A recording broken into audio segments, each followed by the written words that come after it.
Hello, my dear students, and welcome back to Victory Batch. And I am your Diksha ma'am. So, today we are going to start with the most awaited chapter, that is Biomolecules. A very important chapter because it is also in the class 12th, but in the chemistry section. Anyways, let's get started with this. First of all, before starting this chapter, what is a biomolecule? So, you must have heard of this many times because that's in your syllabus, first of all. What is a biomolecule? So biomolecule are all the elements of the molecules that are present in a living system or in a living cell, whether it's organic or it's inorganic. But mostly we consider the organic molecules as biomolecules. So these are the molecules present in the living organism. Present in the living organisms. Okay, so these biomolecules, they are usually, we call them as the organic ones, and without them your body cannot be the way it is. In fact, you are completely made up of biomolecules. You are completely made of biomolecules. But how do we get to know that what biomolecules do we contain? So let's get started with a very simple experiment, and that is how to analyze a chemical composition. So how can we see whether a tissue have what chemicals in it? So with that, we have done a very simple experiment. What is that? We took some tissue, and this tissue is, for example, a liver tissue. Okay, you can also take a plant tissue since I am a zoology teacher. So we'll be taking a liver tissue. So we took the liver tissue here, right? And then we grind it. And then we grind it in mortar and pestle. Mortar and pestle. And we also added trichloroacetic acid. We also added trichloroacetic acid and we grind it and grind it. You know what is a mortar and pestle? You know, in your homes there are certain small, even made up of marble or stone, or marble is already a stone, or iron things, mortar and pestle, where you grind these spices and sometimes ginger for the tea, right? So that mortar and pestle, it contains the tissue, and tissue is grinded in it, and we are also adding an acid in it, which is trichloroacetic acid. So by this, a slurry is formed. That means a mixture kind of a stuff is formed, and now you are going to filter it. Now what you are going to filter it. So when you filter this one, for example, this is a funnel, and with the help of funnel, you filter it. Okay. We added a cheesecloth or a cotton in this for filtering, just like you do in your labs. Whenever you have to filter, you add a filter paper. But at that time, they didn't add the filter paper. They added cheesecloth or cotton. And they started filtering this slurry. Okay. What did they add it? They added slurry. And what they find out that some component of slurry remains here and some component comes down here in the beaker. The molecules or this the part of the slurry that remains in the, or that retains in the funnel, you call it as retentate. What you call it as? Retentate. And the one that get filters out here is the filtrate. This one is a filtrate. Okay.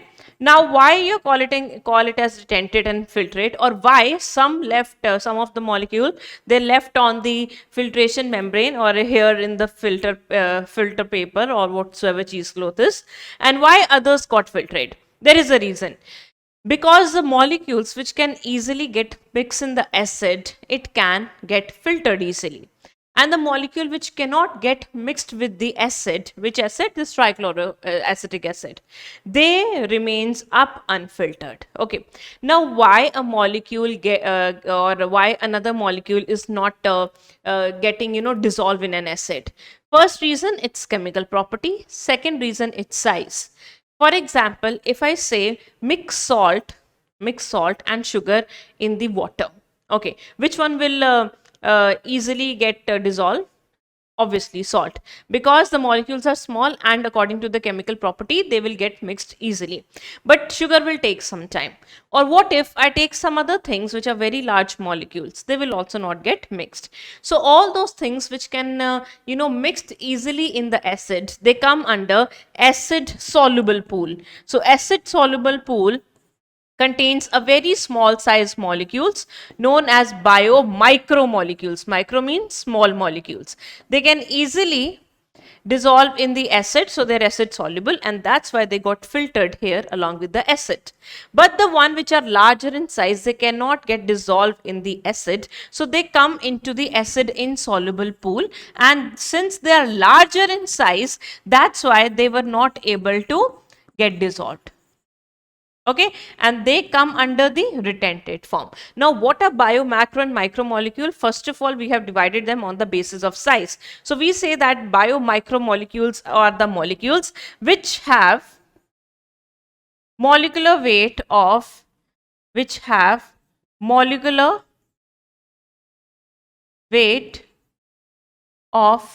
less than 1000 Dalton.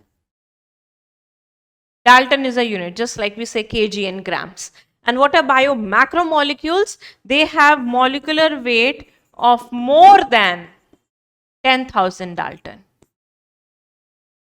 So all the polymers, they come under the category of macromolecules, and all the monomers, they come under the category of micromolecules. So you must have heard that starch and glycogen are polymers.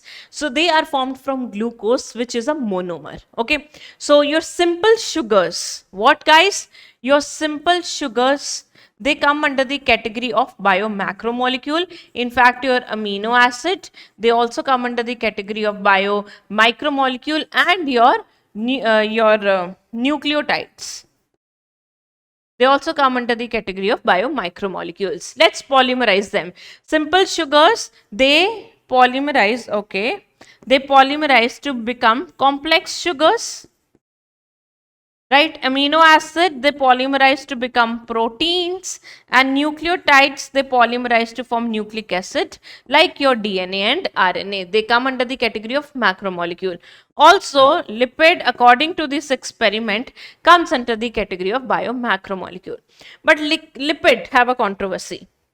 Lipid have a controversy. Now, what's that controversy is? We say that lipid is not a strict biomacromolecule. We say lipid is not a strict biomacromolecule. What does it mean? Though according to this experiment, we have kept it in the category of the macromolecule. But why it's not a strict macromolecules? The reason is, if we see according to molecular weight, according to molecular weight, its molecular weight is less than 800 Dalton. So technically, okay, let me write it nicely, 800 Dalton. So technically it should be a biomicromolecule, but if we'll see the chemical property, it comes in the retentate. So that's why retentate, right? So technically this is the one which is not a strict biomacromolecule. So it's between the two. So nowadays, if we classify them according to molecular weight, definitely lipids will come under the category of micromolecules. Okay. All right. Now, why it is coming under the retentate? The reason is why it is coming under the retentate. The reason is when, if for example, this is a cell. Okay. This is a cell and this is a cell membrane, and cell membrane is the one which contains maximum lipids. All right, and you all know lipids, they are present in this form here, in the form of this, right? So when you will destroy the cell membrane, all these lipids, fatty acids, or the entire lipid structure, what it will do, it will make the small vesicles like structure, round vesicles like structure. And this round vesicle like structure, it is not soluble in the acid, right? So you heard it right. So these vesicles are formed,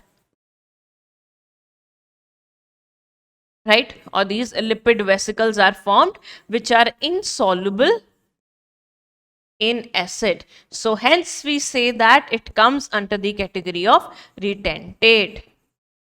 Alright, so that's the reason why during the experiment lipids were there in the retentate. Alright, okay.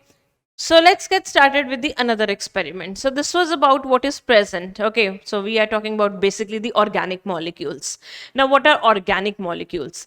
The one which have carbon in them. The one which have carbon in them, they're organic molecules. But what about the others? What about the others? There are a lot of things also present. Don't we have calcium? Don't we have sodium? We have a lot of other, inorganic elements in us also. So to check the inorganic elements, we perform this experiment known as ash analysis. So what we do in ash analysis? So in ash analysis, first of all, we take the tissue like we took the plant tissue. Okay. Now we weigh it and you call it as wet weigh. We took its weight because it has water in it, so that's a wet weight, right? Now after that, we dry it. After drying, the excessive water is, it goes away. So now you again take away, and that is dry weight, right? Now what will you do? You will burn these tissue completely. You burn it completely. So when you will burn it, what will happen?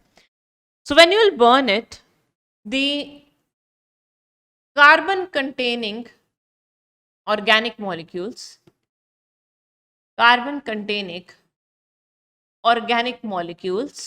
they will be vanish. How? They will form CO2 and water, and that will evaporate. Okay. Now whatever is left is ash, and this ash, it contains inorganic elements. So if you know, when someone dies, especially in Hinduism, that person is burnt completely, right, in the funeral, or right, and you call it as basically the in cremation. Okay. So what happened? What is left after the person is completely burnt, or the body of a person is completely burnt? The only thing left is that ash, which contains some part of the bones, right? The bones organic matter goes away, and inorganic, that is one with the calcium, it gets left, and the other things that get vanish away. Fine. So here all these inorganic elements can be studied by studying this ash. Okay. Now what are the various inorganic elements present? So it can be sodium, potassium, calcium, magnesium, water, and other compounds. So now what is the use of these elements in our body? So you all know sodium and potassium, this helps in the nerve impulse.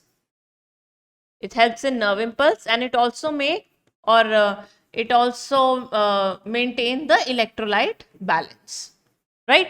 Calcium have a number of roles. Let me tell you some of them. First of all, calcium helps in blood clotting. Calcium is a part of bone. Calcium also helps in muscle contraction. What about magnesium? Magnesium is acting as a cofactor with enzyme. We'll study cofactor in this chapter only. How does enzyme work? Enzyme convert one thing into the another. They catalyze the reaction.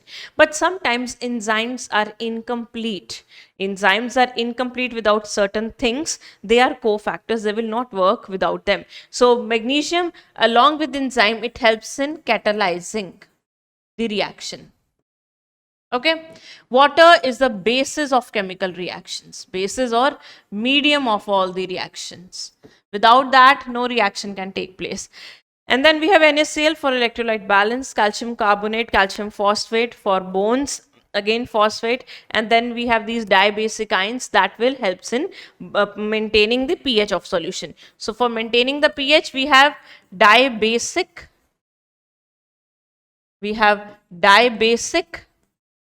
and monobasic ions, right? They help in pH balance, and whatever balances the pH, you call them as buffer. So they are acting as buffers. So see, inorganic elements also play a major role, right? Okay. Now, you have seen this chart in NCERT? No. All right. Okay. So there is a comparison between the earth crust and human body. What elements do we have and what elements earth crust have? So you need to memorize them, okay? If you can, it's really nice. What are the most important thing to memorize? I'll let you know now. So first of all, hydrogen. So in earth crust, hydrogen is 0.14. So it's very tough to remember everything. Okay, so what first of all you have to do, which is the most abundant in us? That is oxygen. And which is most abundant in the earth crust? That is again oxygen. So both in both in earth crust and our human body, oxygen is the most abundant. And again, if we compare both, we have more oxygen, 65%, and this is 46.6%. So this is earth crust. That means the land. It's not about the atmosphere. Okay. Second thing, which is the second most abundant? Okay, let's find this out. In human body, that's carbon. In human body, that's carbon. Now let's see what's the second most abundant in the earth crust. That's silicon. The thing which is second most abundant in the earth is negligible in us. Is negligible in us. Okay, so by this way you can learn this entire chart, and the things which I have circled, these are most important. All right, so moving further, let's talk about primary and secondary metabolite. So to understand primary and secondary metabolite, you need to understand one term, that is metabolism. What is metabolism?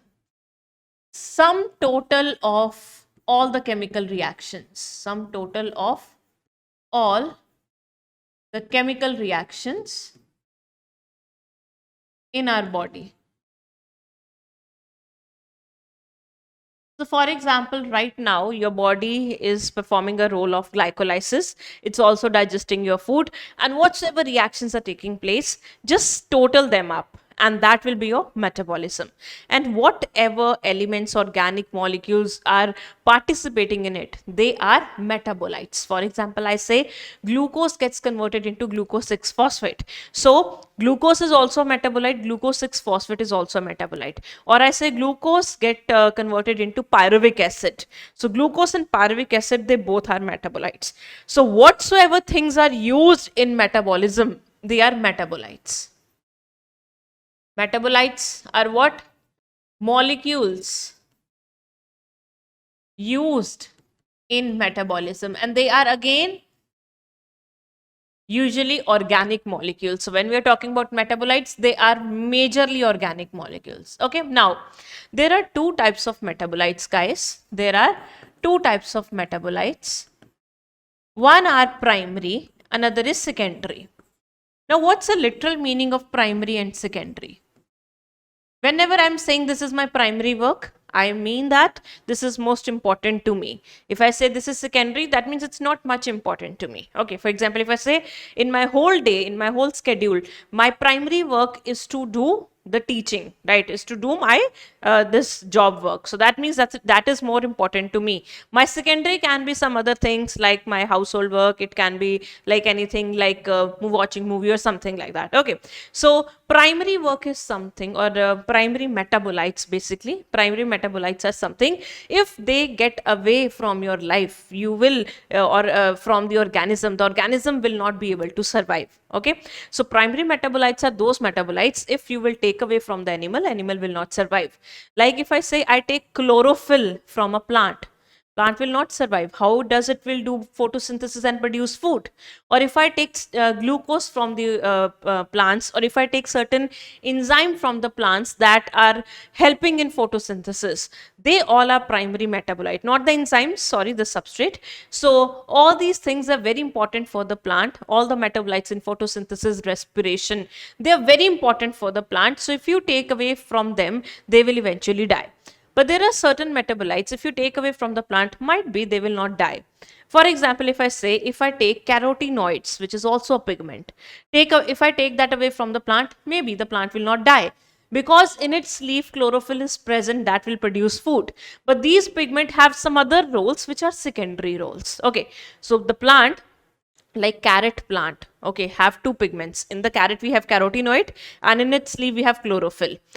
Now, what out of these two is a primary and secondary? Chlorophyll is primary because that will produce food, and carotenoid is not producing food, so it can be secondary. Okay, so primary metabolites are those metabolites that are very important, that are very important for normal physiology. What is physiology? Body functions. Normal physiology or function. Okay, and this one not much important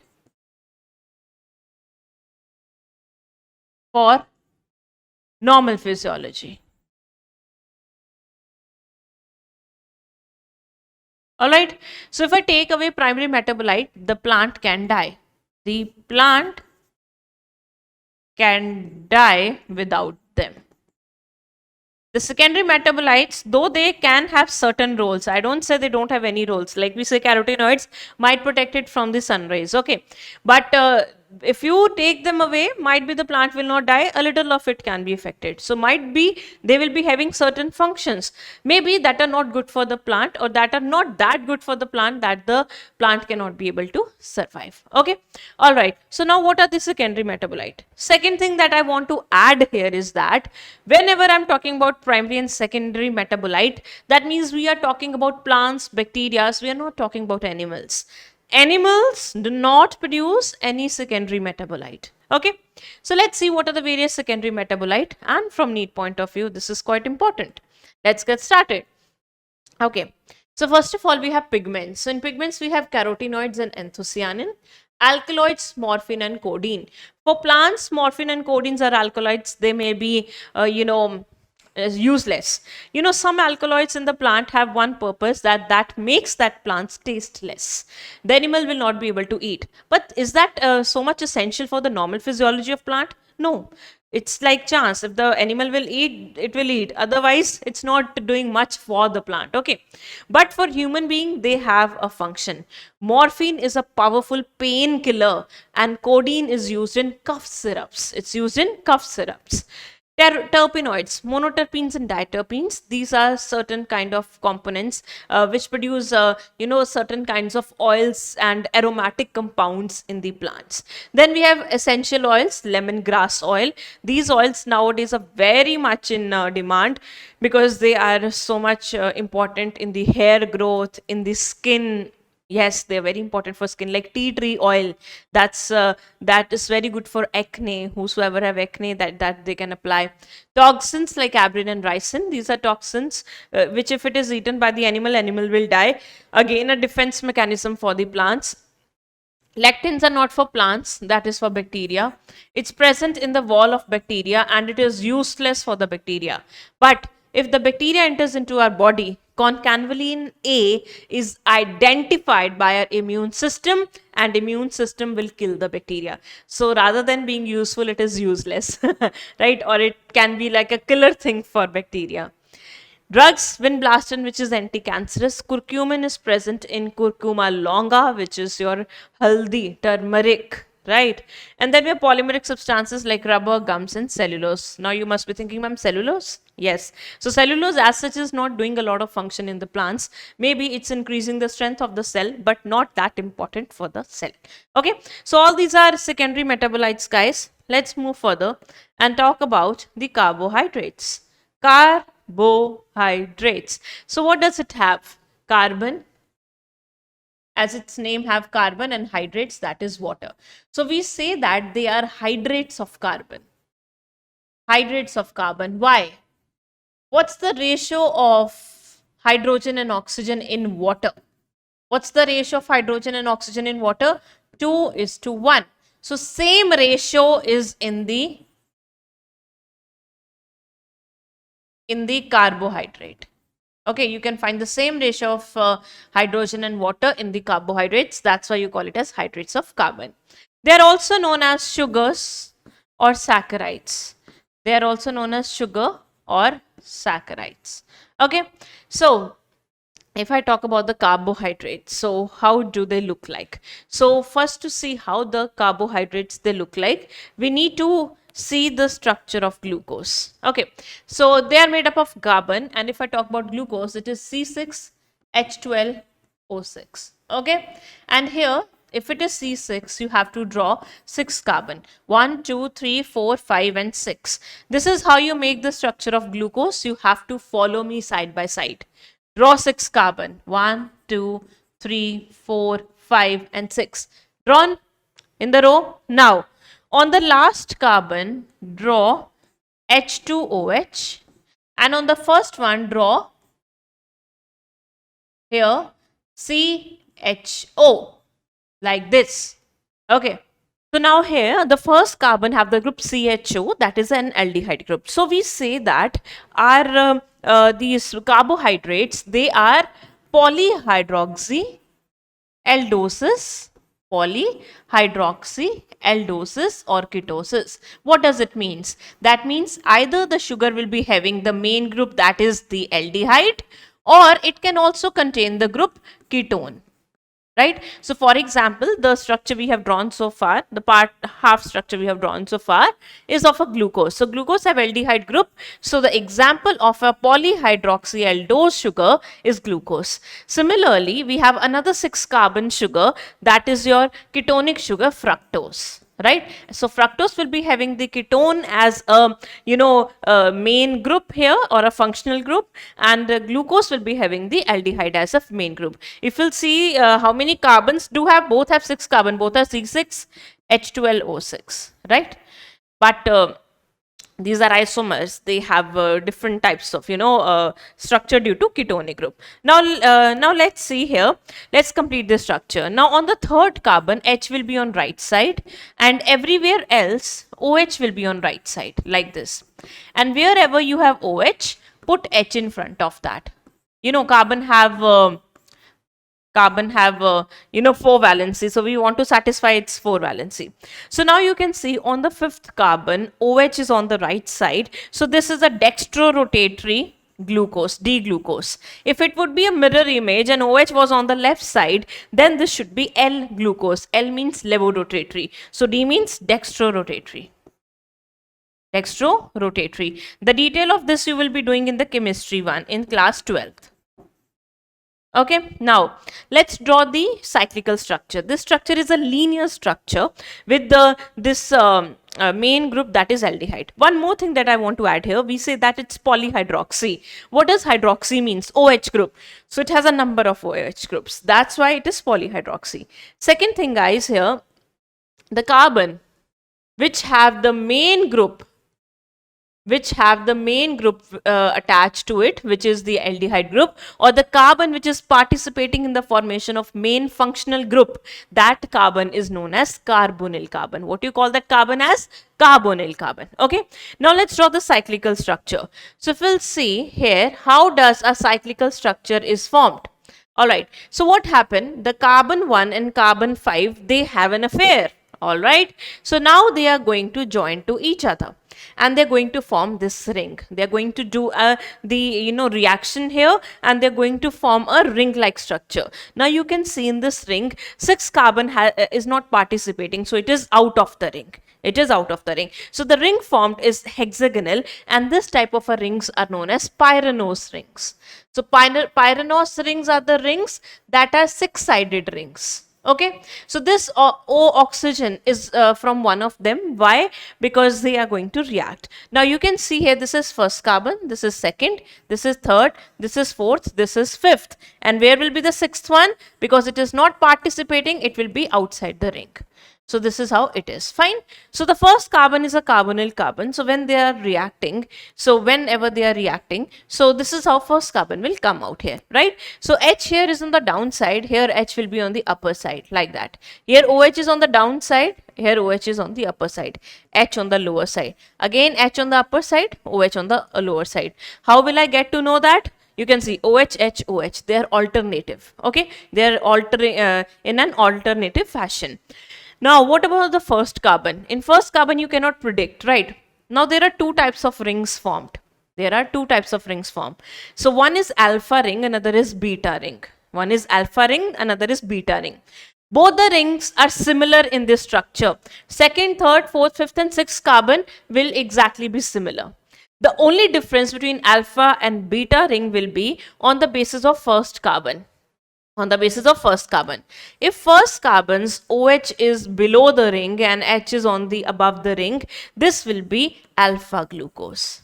So in alpha glucose, OH is always below the ring, right? Let's see how beta looks like. So for that, let's see the structure of ribose. So ribose have 5 carbon, 1, 2, 3, 4 and 5. So here also the bond is formed between first and fourth carbon, and the ring is 5-sided because it has less carbons, and the 5-sided ring is known as furanose. Furanose ring is 5-sided. So here you can see first carbon and fourth carbon are, first carbon and fourth carbon are making bonds. So this is how they are. And fifth one, you can see it is outside the ring. So this is the fifth carbon. This is second, this is third. So as you can see, as comparison to the earlier one, I have told you always the difference between the alpha and beta ring will be on the basis of first carbon only, because that's the carbonyl carbon, main carbon. So here also the first carbon have OH on the above side. So that's why this ring is beta ring. So here you can see on the first carbon, H is on the below the ring, so it is the alpha glucose. Okay, so alpha and beta rings can be formed in any type of a sugar in the ring structure form. The only difference is on the carbonyl carbon, which or where the OH is present.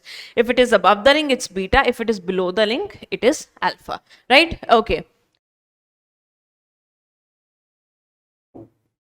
Moving further to the derived monosaccharide. So what are derived monosaccharide? These are monosaccharide that have been derived from the another monosaccharide. Okay, what is monosaccharide? Saccharide means sugar, mono means one, only one sugar. So for example, this is the structure of ribose. Okay. So if I take away oxygen from the second carbon, it will be having less one sugar. That will become deoxyribose. So you must have heard there are two types of sugar. One is ribose, another is deoxyribose. And you must have heard the deoxyribose is present in the DNA and ribose is present in the RNA. Okay, so when you remove O or oxygen from the second carbon of the ribose, this sugar become deoxyribose. So because we have derived this sugar from the ribose, so that's why you call it as deoxyribose sugar. And deoxyribose is present in DNA, and this is present in RNA, and in fact in ATP, adenosine triphosphate. Alright, okay, that's about the derived sugar. Let's talk about disaccharide. Now, what is a monosaccharide? One single sugar is a monosaccharide. What is a disaccharide? When two sugars, S1, S2 for example, this is one glucose, there is another glucose, they react and they join each other via some bond, and by by removing one water molecule, this type of a sugar is a disaccharide. So two sugars are involved, they are joining each other, and they are joining each other with the help of a glycosidic bond. Which bond? Glycosidic bond. So this type of a sugar will be known as the disaccharide because it has two sugar. Now, if you compare, if I talk about S1 and S2 together, and this one S1 and S2, which will be having more carbons? Which will be having more hydrogens? Yes, let me know. If I say I have S1 and S2, imagine if I am drawing this sugar is a maltose sugar. Okay. This sugar is a maltose sugar, and I say maltose sugar is formed by the combination of 2-alpha glucose.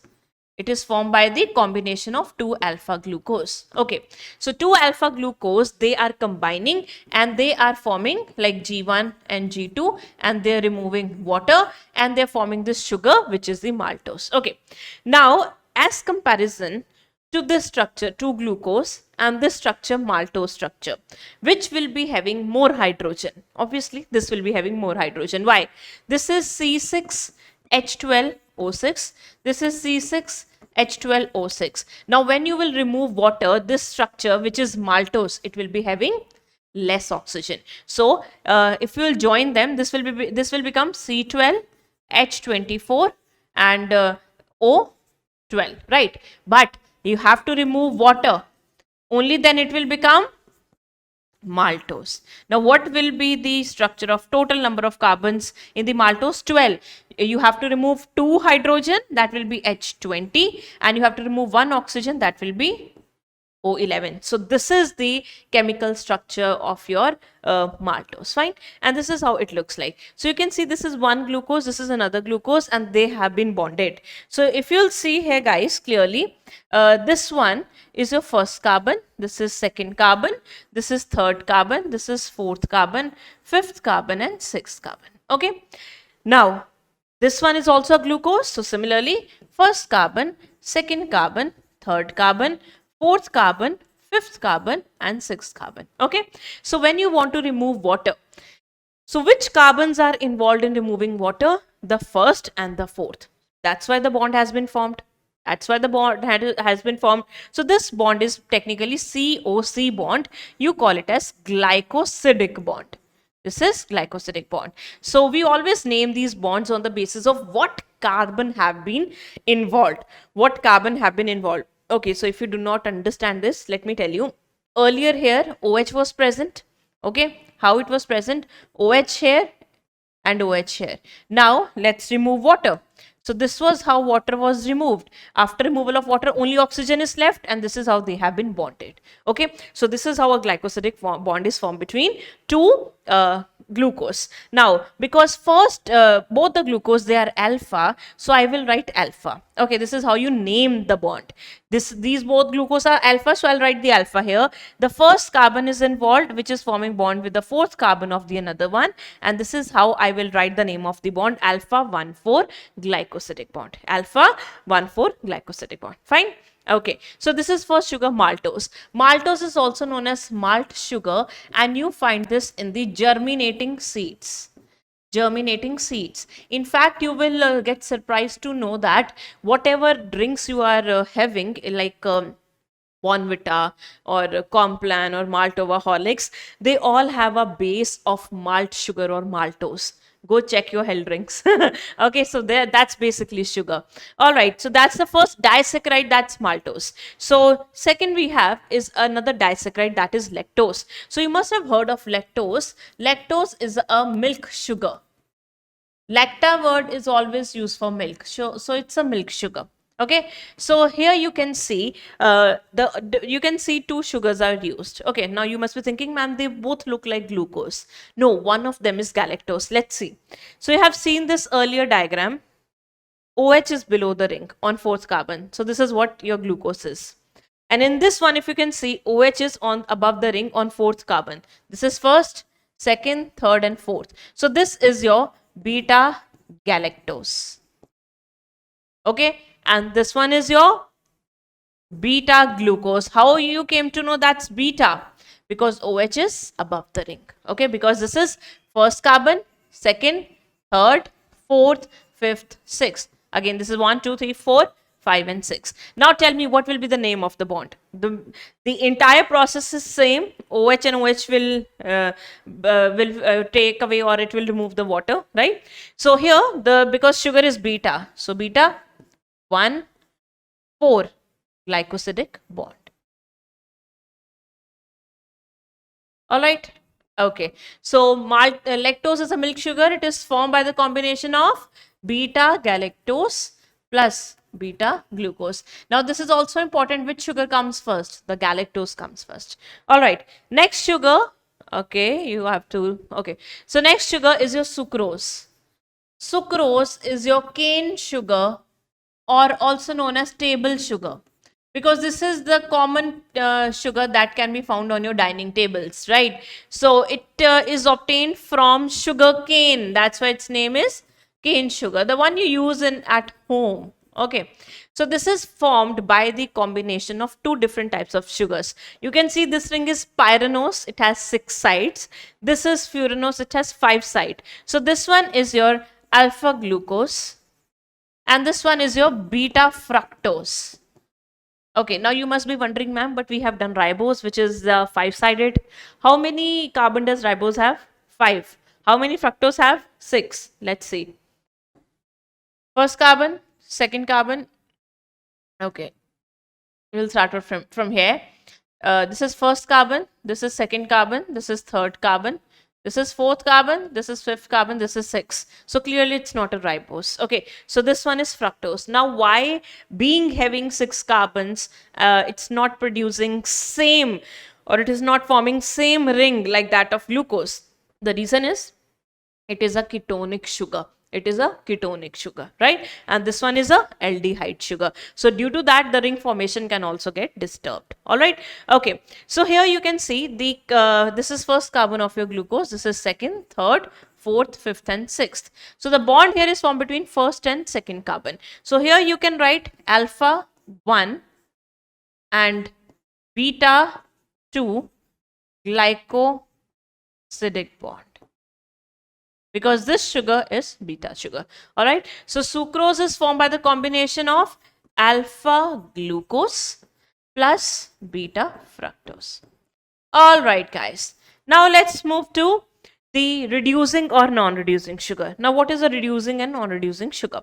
So there is a test in chemistry, that is Fehling-Benedict test. So by performing this test, you can identify the sugars. How can you identify the sugars? We have identified the sugar based on this test into two categories, or we have divided the sugars based upon this test into two categories. Okay, so the first is a reducing, another is a non-reducing sugar. First, you need to understand what's the difference between the two. So reducing sugar will be the sugar that is basically reducing something. That is basically reducing something. For example, if I say this one is blue in color, this is how the solution is. So when I added the solution, when I added one sugar, if this sugar can convert the cupric ions of this solution into cuprous ion, then this solution will become red.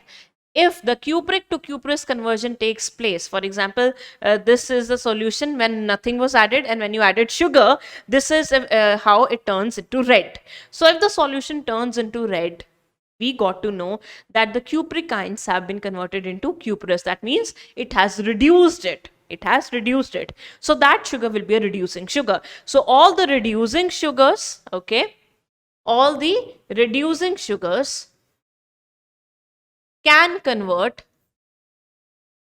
cupric ions into cuprous.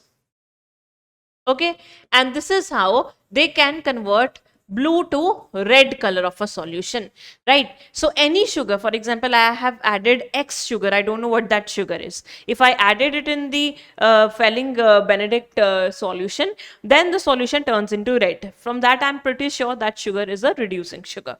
Okay, now what are the reducing sugar? So to do this conversion, we need to have one functional group of a sugar. Okay, we need to have its functional group as free. For example, monosaccharides have free functional groups. What are functional groups, guys? What are functional groups? The functional group is this carbonyl carbon.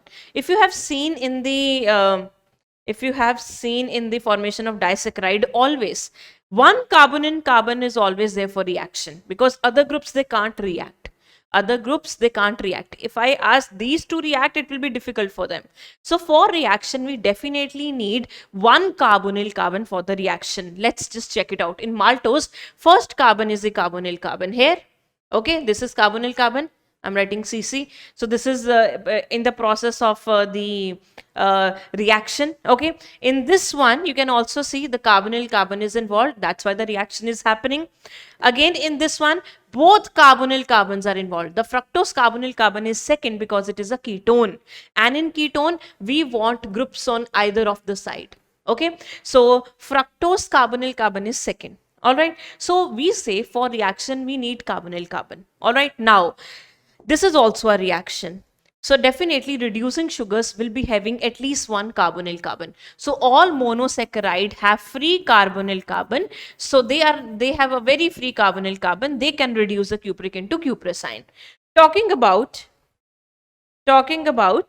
the disaccharide. Here, the carbonyl carbon of first sugar has been already involved and formed the bond. It cannot reduce the cupric ions into cuprous one. Fine.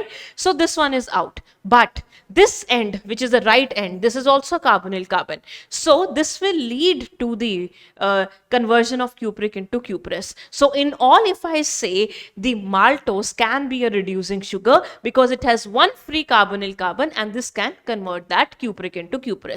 Similarly, in the lactose also, this carbonyl carbon is free and it can also cause the change. Okay, now let's talk about this one. Do they have any free carbonyl carbon? No, because glucose first carbonyl is already involved.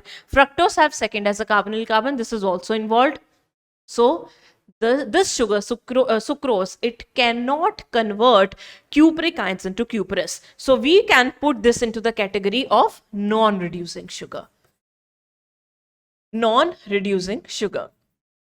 So non-reducing sugar is your sucrose. So this is the most common question that is asked. Okay, whereas here monosaccharides and lactose and maltose, they are the reducing sugar. So why do we do this test? For example, if you don't know what that sugar is, you can identify it with that test. For example, if I say I added and no color change occurs, so straight away that's sucrose.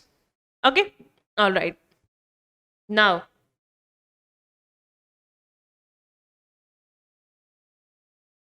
let's talk about polysaccharides. Poly means many. Saccharide means sugars. So it will be formed by the combination of many sugar units. Always this left side will be non-reducing, just like in maltose. The first carbon of the first glucose was involved in bond formation, so it will always be non-reducing. And the right end is always free with carbonyl carbon. So this right end always will be the reducing end. Okay, left end in fact in a disaccharide like lactose and maltose, and in polysaccharide, left end is non-reducing and right end is always the reducing end. Why? Because it has free carbonyl carbon. Now, these polysaccharides, they are divided into two categories. They are divided into two categories. One is homopolysaccharide. Another is heteropolysaccharide. For example, in the polysaccharide, if all the sugar units are same, like if I say these all SS are glucose, it's a homopolysaccharide. If I say these all are not same but different, like one is glucose, another is galactose, it will be a heteropolysaccharide, right? So homopolysaccharide, they are made up of same sugar units. And they are made up of different sugar units. Let me give an example here, peptidoglycan that you do in the bacteria. The cell wall of bacteria is made up of peptidoglycan that contains two types of sugars, NAG plus NAM. Now, talking about this one, homopolysaccharide, we have a lot of example like starch, like glycogen, etc. Okay, now let's get started with the polysaccharide in more detail. First, we are going to talk about the storage polysaccharide. We have divided the polysaccharide on the basis of their function into two categories. One is storage. Storage means they are performing the function of storing something. For example, starch is a storage polysaccharide. So it's a food of plant which is stored in the body. Glycogen is a storage polysaccharide of animals and bacteria, and in fact sometimes fungus. So this is a sugar that is stored in our body. If I say cellulose, it is forming cell wall, so it's a part of a structure. So that's a structural polysaccharide. Okay, so for storage we have starch. Starch is formed during photosynthesis. Formed during photosynthesis.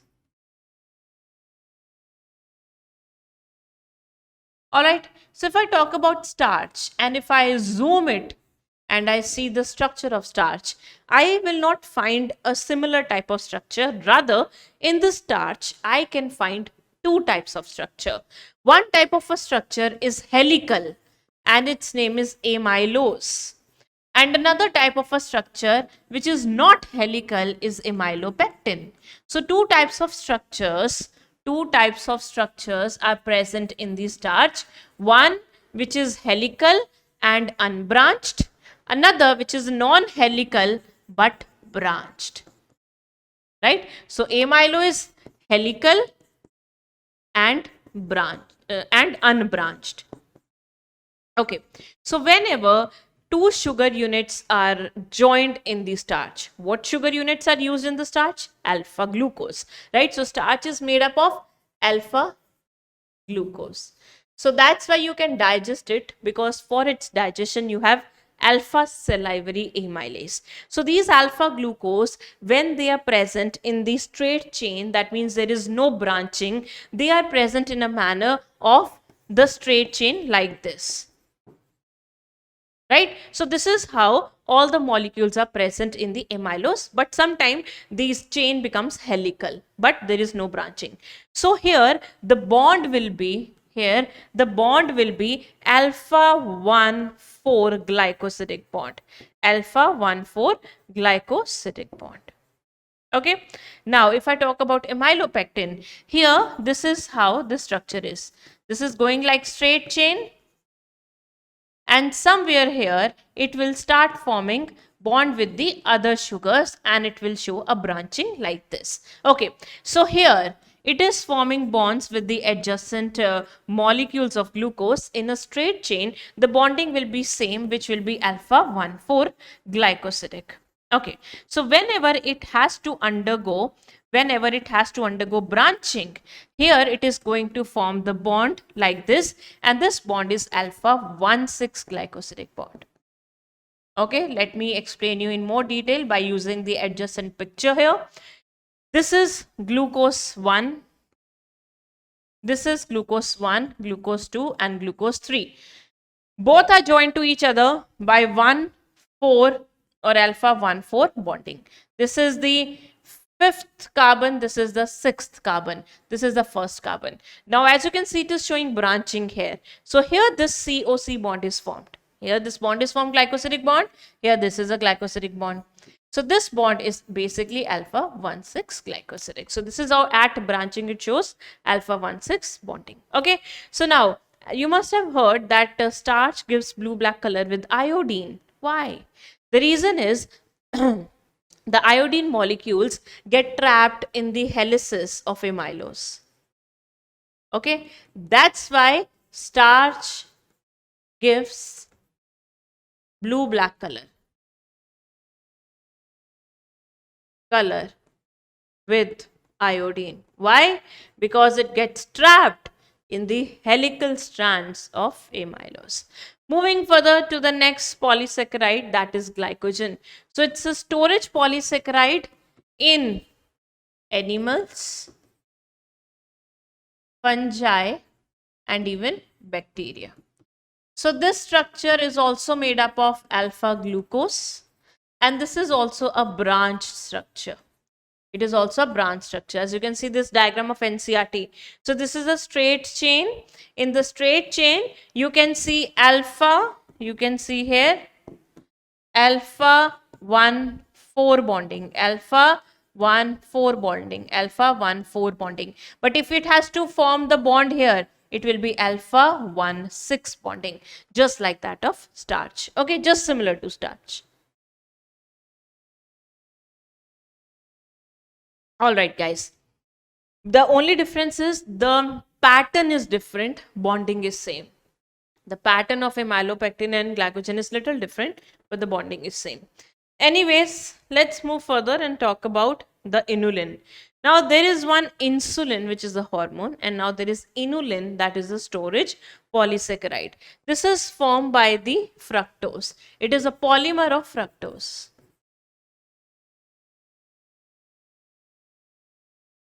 It is present in the plants like artichoke, in tubers, of artichoke. You can see artichoke in the diagram.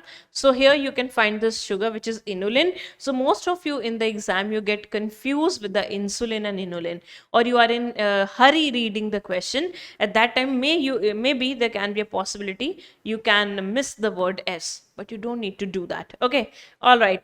So moving further to the next sugar, that is a structural one. That's the cellulose. So cellulose is present in the cell wall of plants. It's also the homopolymer of beta glucose. So now the story changes. This is beta glucose. That's why you cannot digest cellulose. Why? Because you don't have beta amylase. You have salivary alpha amylase, which can break alpha bonds. Because this is beta sugar, so the bond will be beta bond. So here you can see, guys, what will be the bond? First carbon, fourth carbon, beta 1,4 linkages, and it is unbranched structure. You can't see any branching here as well. It is homopolymer and unbranched. Okay, the cellulose can be used for many purposes. Cellulose is like one of the most abundant organic compound in the biosphere. Okay, so if you will see this cellulose is used for various purposes. First of all, the cellulose can be used for making paper. Cellulose can be used for making paper. Cellulose can be used to make rayon. Rayon is artificial silk. And what do you do with silk? You make clothes, right? Natural silk is a protein. Also, you can make CMC, carboxymethyl cellulose, right? To make anything from cellulose, first you have to convert it chemically by reacting with substances. Like here you have converted into carboxymethyl cellulose. This one is used in cosmetics to give a smooth texture. It is also used in drugs as a solvent, and it is also used in the ice creams to give a smooth texture. Okay, another thing to note, it is also used to make explosives. So these are some of the various uses of cellulose. Okay, so next structural is the one you have already done in the cockroach, that is chitin. So chitin is a structure polysaccharide. It is made up of N-acetyl glucosamine. N-acetyl glucosamine, NAG. It is a polymer of NAG, and where do you find it in? Exoskeleton of arthropods. Exoskeleton of arthropod and cell wall of what? Fungi. Okay, next, it's also homopolymer because it is only made up of one type of a sugar. Now you must be wondering, ma'am, what is N-acetyl glucosamine? It's a derived sugar. Like your deoxyribose was also a derived sugar. This is also a derived sugar. With glucose, you add amine group and acetyl group. That will become N-acetyl glucosamine. All right, my dear students, it's time for you to do some practice of questions.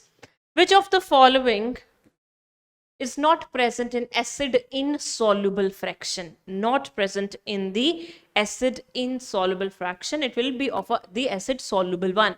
Protein are complex. They are the part of acid insoluble. Nucleic acid are the part of the insoluble. Lipids are also the part of biomacromolecule, whereas glucose is a monomer. So it's the part of acid soluble fraction. Next. Cellulose is a heteropolymer made up of glucose and galactose. No. Homopolymer, very true, but not of alpha glucose. Homopolymer made up of beta glucose. Heteropolymer it is not. So answer is third. Next, inulin is a polymer of, very straightforward question. You can never get such kind of question. If you get that in exam, maybe it can be in the form of match the following. So you must be lucky then. Match the following as I have told you. First, alkaloid. Which is alkaloid in this one? Codeine. Lectin is concanvaline A. Drug is curcumin. Toxin is aberrin and ricin. All right. Next, we are going to start with this amino acid, guys. What are amino acid? So, amino acids are technically your substituted methane. What are these? Substituted methane. Substituted methane. What is a methane? Methane is CH4. Let's draw. So carbon with 4 hydrogen. But we have substituted it with some other, groups like hydrogen. It can be NH2 and here COOH. And here this is the R group which varies with the amino acid because they are of different types. Fine. So this carbon is the alpha carbon because it contains all the group together, and this is how you called all amino acid as alpha amino acids. Alpha amino acid. Amino because it has amine group. Acid because it has one acetic group. Now there are total 20 protein forming amino acid. Now there is a difference. Number of amino acids are many, but the one which forms protein, they are only 20. So we have in all around 20 protein forming amino acid that participates in the formation of proteins. Fine. Now, so here R group can differ in the different types of amino acid. That we'll be talking about that shortly. Now let's talk about the chemical property of amino acid. So amino acids chemical property depends upon only one thing, that is not obviously a number of things. One thing or one property that actually causes a lot of change in the function of amino acid is the pH of solution. What pH? So pH of solution can cause the hyperactivity or hypoactivity of the amino acid. How? Let's see. Amino acid can act as as a cationic form or an anionic form according to the pH of solution. According to the pH of solution. So for example, if I say this is the basic structure of amino acid. Okay. So imagine this is in the low pH state.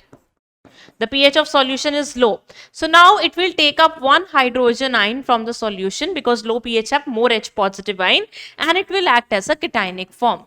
So I will say at low pH the amino acid work as a cationic form. Now if I increase the pH, it like moves above 7. So at that pH it can act as anionic form. It will act as anionic form. So it will act as the anionic form when the pH is high. Now, when I am changing the pH, from low to high, in between that, a pH will come where the amino acid is working or it is acting as both anionic and cationic form. It is acting as both anionic or cationic form. That is, I can say dibasic ion. Alright, so I can say that here it is acting as both anion as well as cation. Both anion and cationic form. Okay. So, cationic form. So, I will call this now as a zwitterion. What do you call it as? Zwitterion. Zwitter means hybrid. So, it is a hybrid between the two. Here, I can say that it is both anionic and cationic form. Alright guys, okay, so it is acting as both the cation and anionic form. The pH at which it acts as a zwitterion, you call it as isoelectric pH. You call it as isoelectric pH or isoelectric point. Now, let's talk about the various classification of amino acid. So now that's a lot thing, but very important thing. Okay, so first classification that we do is according to the structure. Now, if in the structure, the R group, as I've said, the R group is different in all the amino acid. If the R group is something like hydrogen or CH3 or CH2CH3, then this kind of amino acids will be in the category of neutral. The neutral one do not have any extra group. They have one NH2, one COH in the entire structure, and these type of R groups can be present. Like in glycine, H is present. Okay, let me show you here. Okay, so as you can see, this is glycine, alanine, valine, isoleucine and leucine. All comes under the category of neutral amino acid.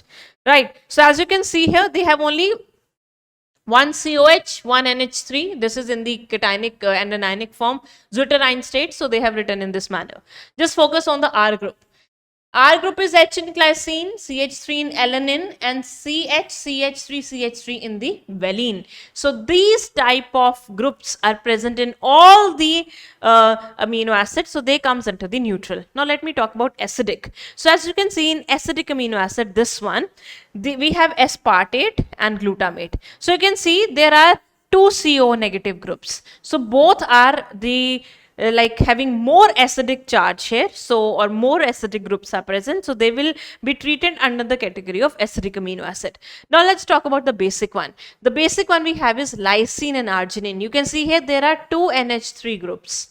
NH3 gives you a basic. In fact, here we have 3. So anyone which have an extra NH3 group, they are treated in the category of basic amino acid. Now, if I say someone have OH group like this, then they will, serine and threonine, they will be treated under the category of alcoholic amino acid.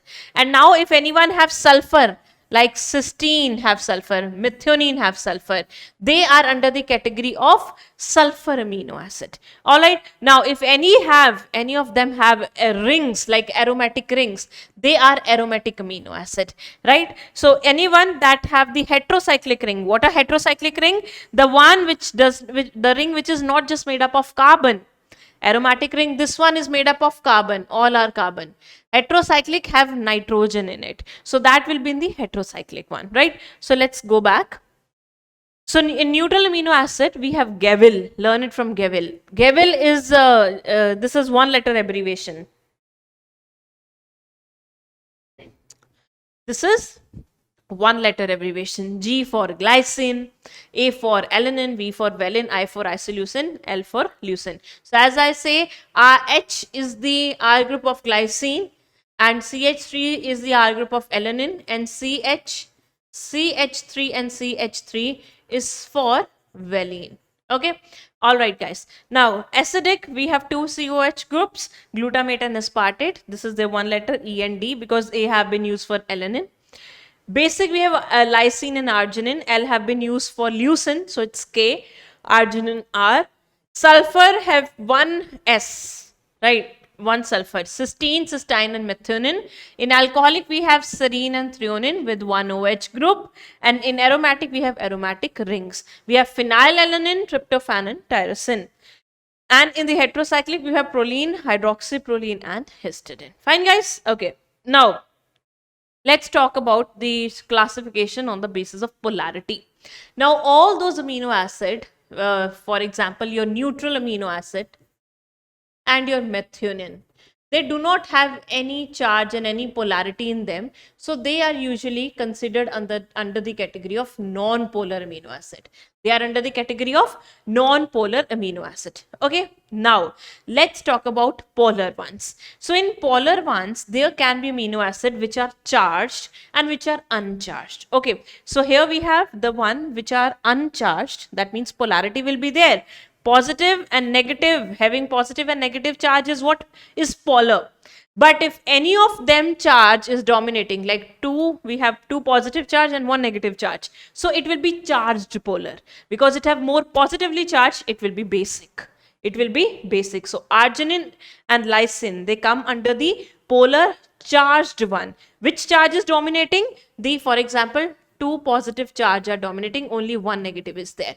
Now, negatively charged, for example, two negative are there, only one positive is there. So this one is negatively charged and polar. So here we have aspartate and glutamate. In this one, we also have histidine. Aromatic are also non-polar ones. Aromatic are also non-polar ones. So we can also classify them according to the polarity, whether they have it or not. Upper ones, they don't have polarity. Lower ones, they have. Now in polarity, do we have any dominating charge? Like in this one, we do not have any dominating charge. We have this situation. Here we have one dominating positive charge. Here we have one dominating negative charge. All right. Okay. Now let's classification is on the basis of how important are they to your body. So one are essential, another are like semi-essential, third are non-essential amino acid. So anything that is formed inside your house or you already have in your house, so you are not much, you don't care about that thing, right? But anything that you do not get easily, you care about that thing a lot, right?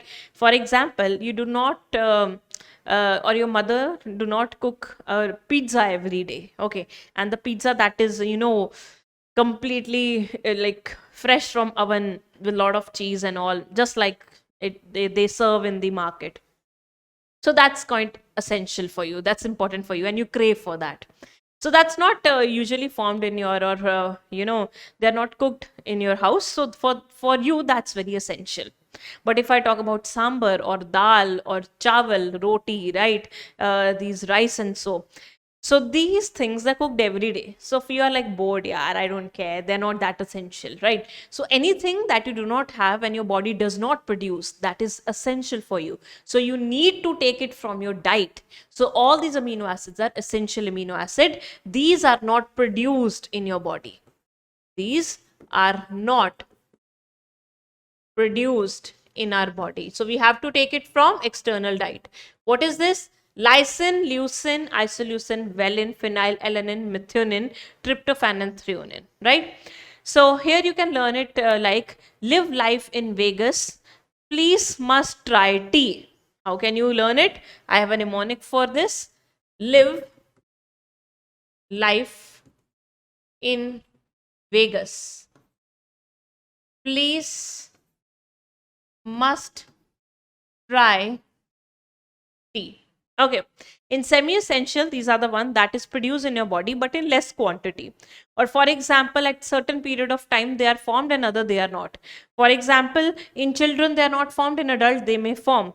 Or we can say they are formed in pregnancy, but they are seems to be in low quantity. So if that are semi-essential, arginine and histidine, they are not formed in sufficient amount. Formed in sufficient amount. Next, non-essential, they are always produced in your body. Whatever other 10 amino acids are left, they all are non-essential.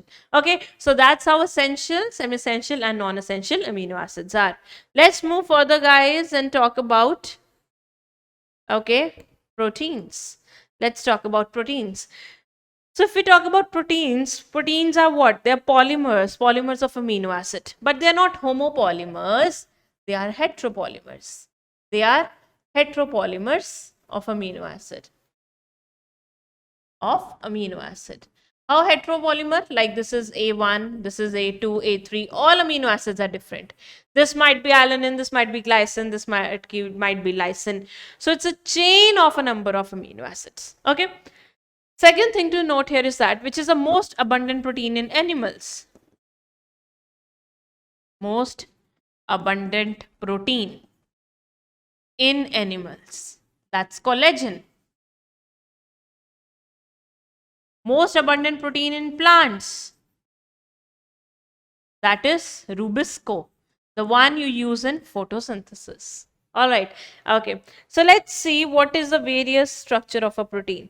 So protein is present in 4 forms of structure, from simple to complex. The simplest one is primary structure, a more complex secondary, then a more complex tertiary, most complex quaternary structure. Fine. So we'll start with the primary structure one. So primary structure is like all the amino acids are joined in this chain like fashion.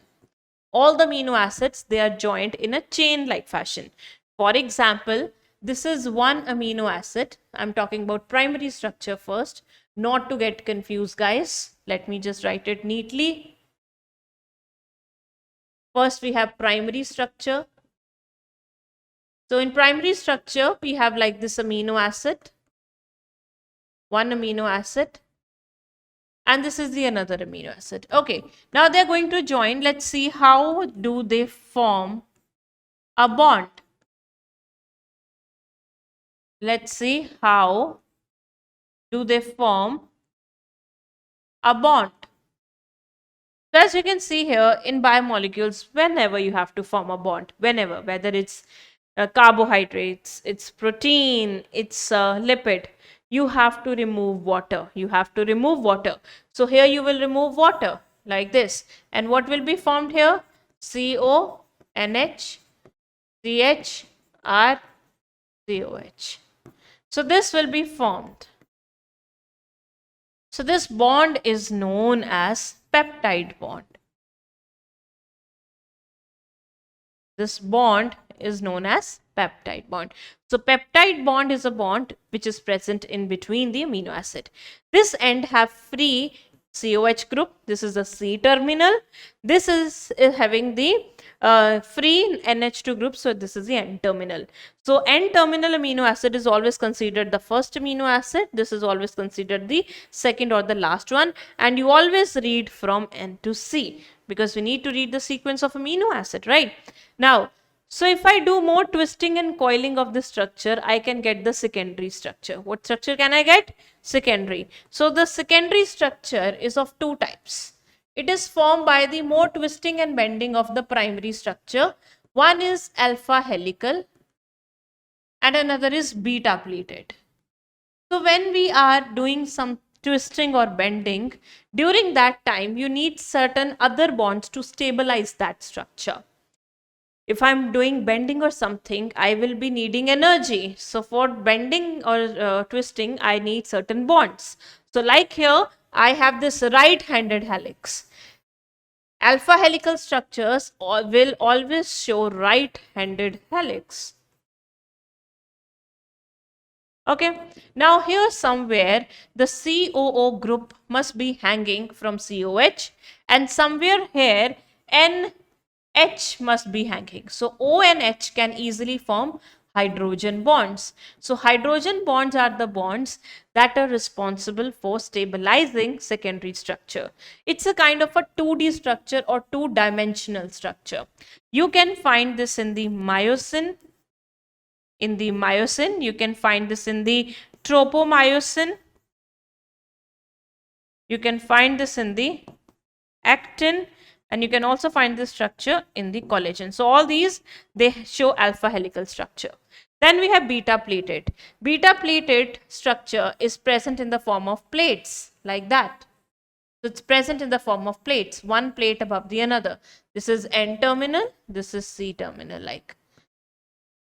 right, like this. And in between two plates will be present hydrogen bonds. So what are these bonds? Hydrogen bonds. You find this in the keratin protein. Okay, the one in the hair and nails. So that's the secondary structure. Let's talk about the tertiary structure. Tertiary structure is quite important. Tertiary structure is formed by further twisting and bending of secondary structure.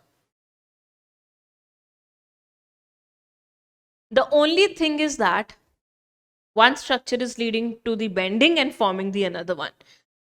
Primary showed the bonding, formed secondary. Secondary did the bending, formed tertiary. And tertiary is present in the form of a woolen ball. You know, un ka gola. So it's just like that. Okay, this is just like that. So you'll see the structure in the enzymes. Where do you find it? Enzyme. And this is a kind of a 3D structure and very important for biological functions. For example, I say this tertiary protein this tertiary protein structure is seen in enzyme. If the tertiary protein structure is destroyed in an enzyme, enzyme will no longer be functional. It will not be doing its biological function of catalysis, right? Now, what are the bonds that are important or that stabilize this tertiary structure? These bonds can be ionic bond, known as electrostatic. It can be hydrogen bond. It can be van der Waals forces. Okay. Van der Waals forces. It can be the sulfide bond, disulfide bond. Disulfide bond is formed between two cysteine molecules or two cysteine amino acid. Okay. Covalent bond, which is a kind of a covalent bond. Okay, and it can be hydrophobic interactions as well. So all these structures or bonds can stabilize the tertiary structure, and you can see that in enzyme. Now let's talk about the last structure, which is a quaternary structure. Now whenever you have more than one polypeptide chain, you know what is a peptide chain? So in the primary structure, This thing that we have formed is a peptide. When you will join a number of amino acid, that will become a polypeptide. That will become a polypeptide. Okay. When you will join a number of amino acid like this will become a polypeptide. Okay. If I say I have used only 2 amino acid, this structure is a dipeptide. This is a dipeptide.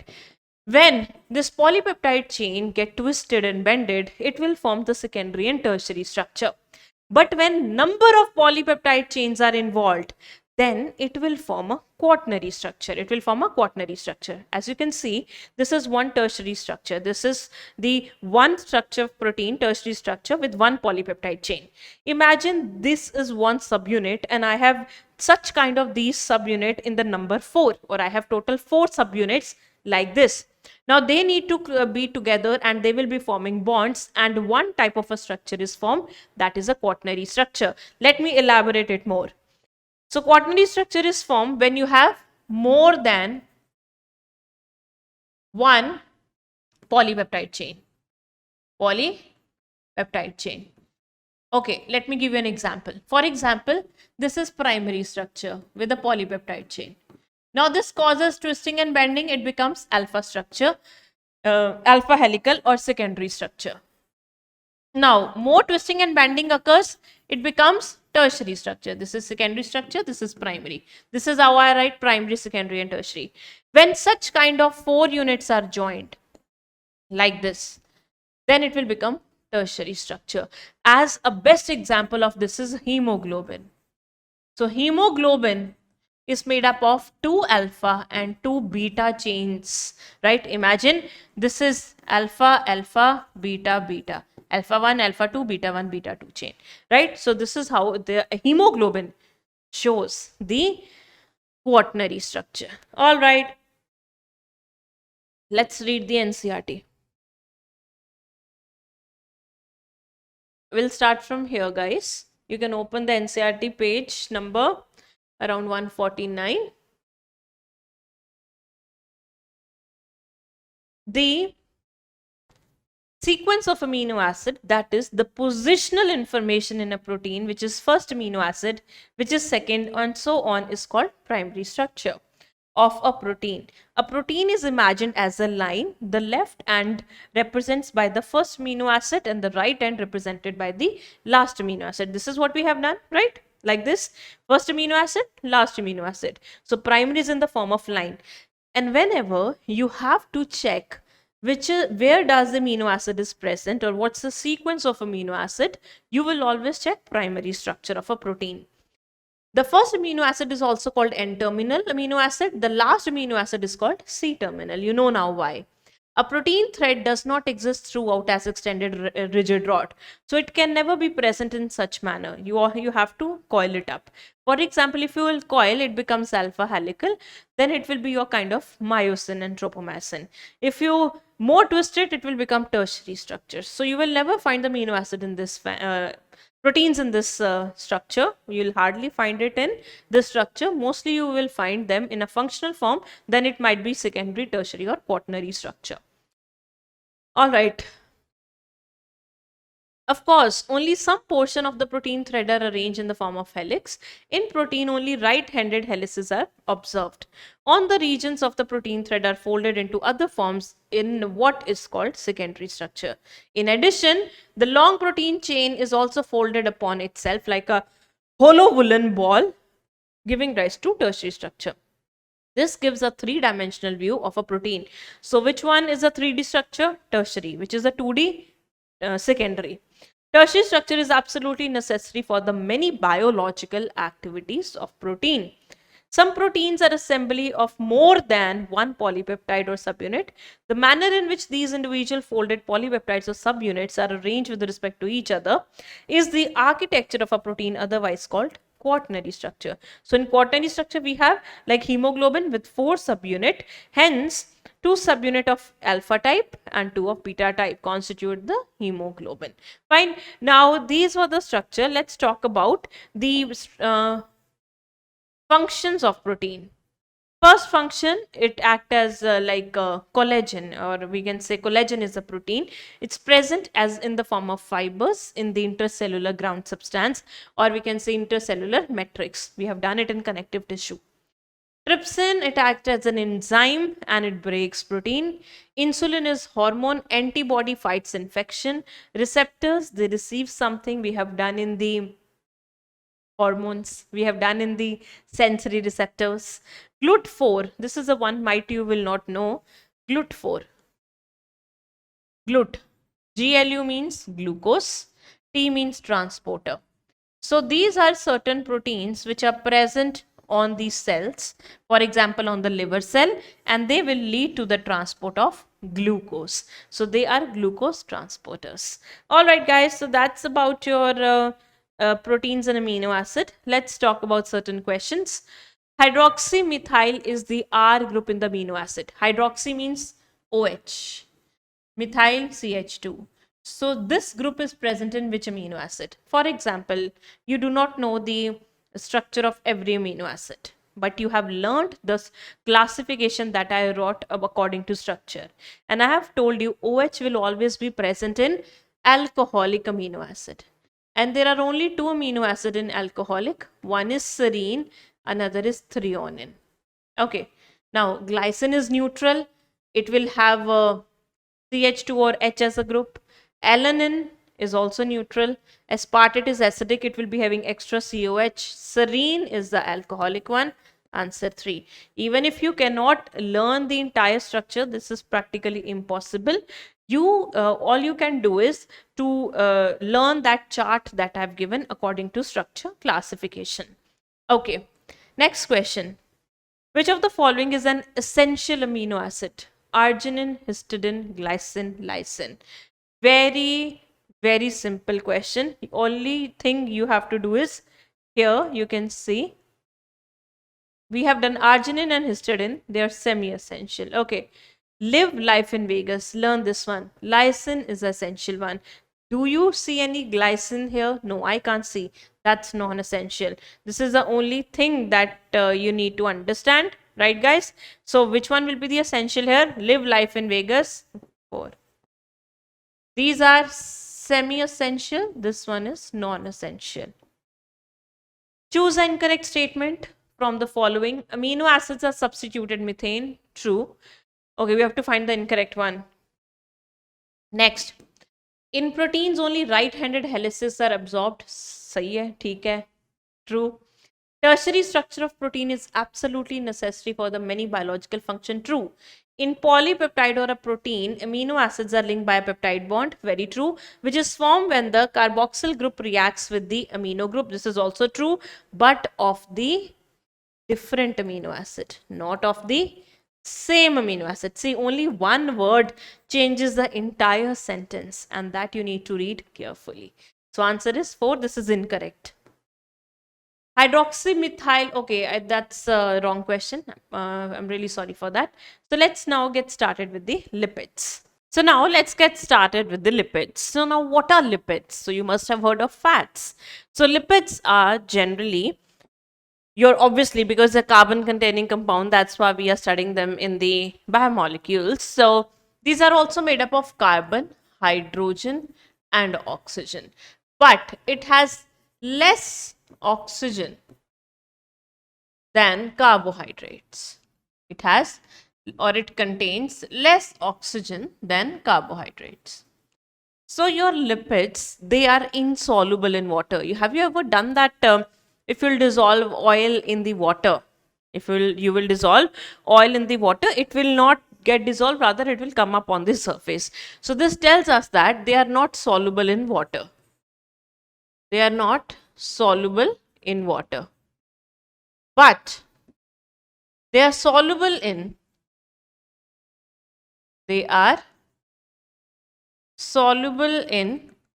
some organic solvents.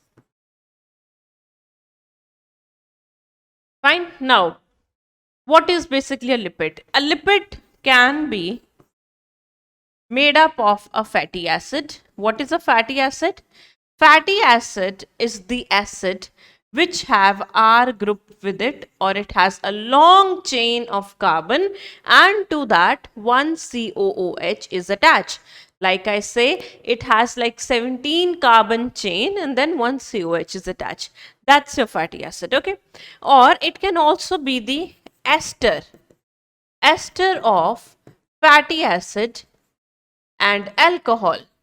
In this case, the alcohol is usually your glycerol. Alcohol is usually your glycerol. So, a single fatty acid can also be considered as a lipid, or a fatty acid with which has done esterification with alcohol is can also be considered as a lipid. Now let's see what are these fatty acids.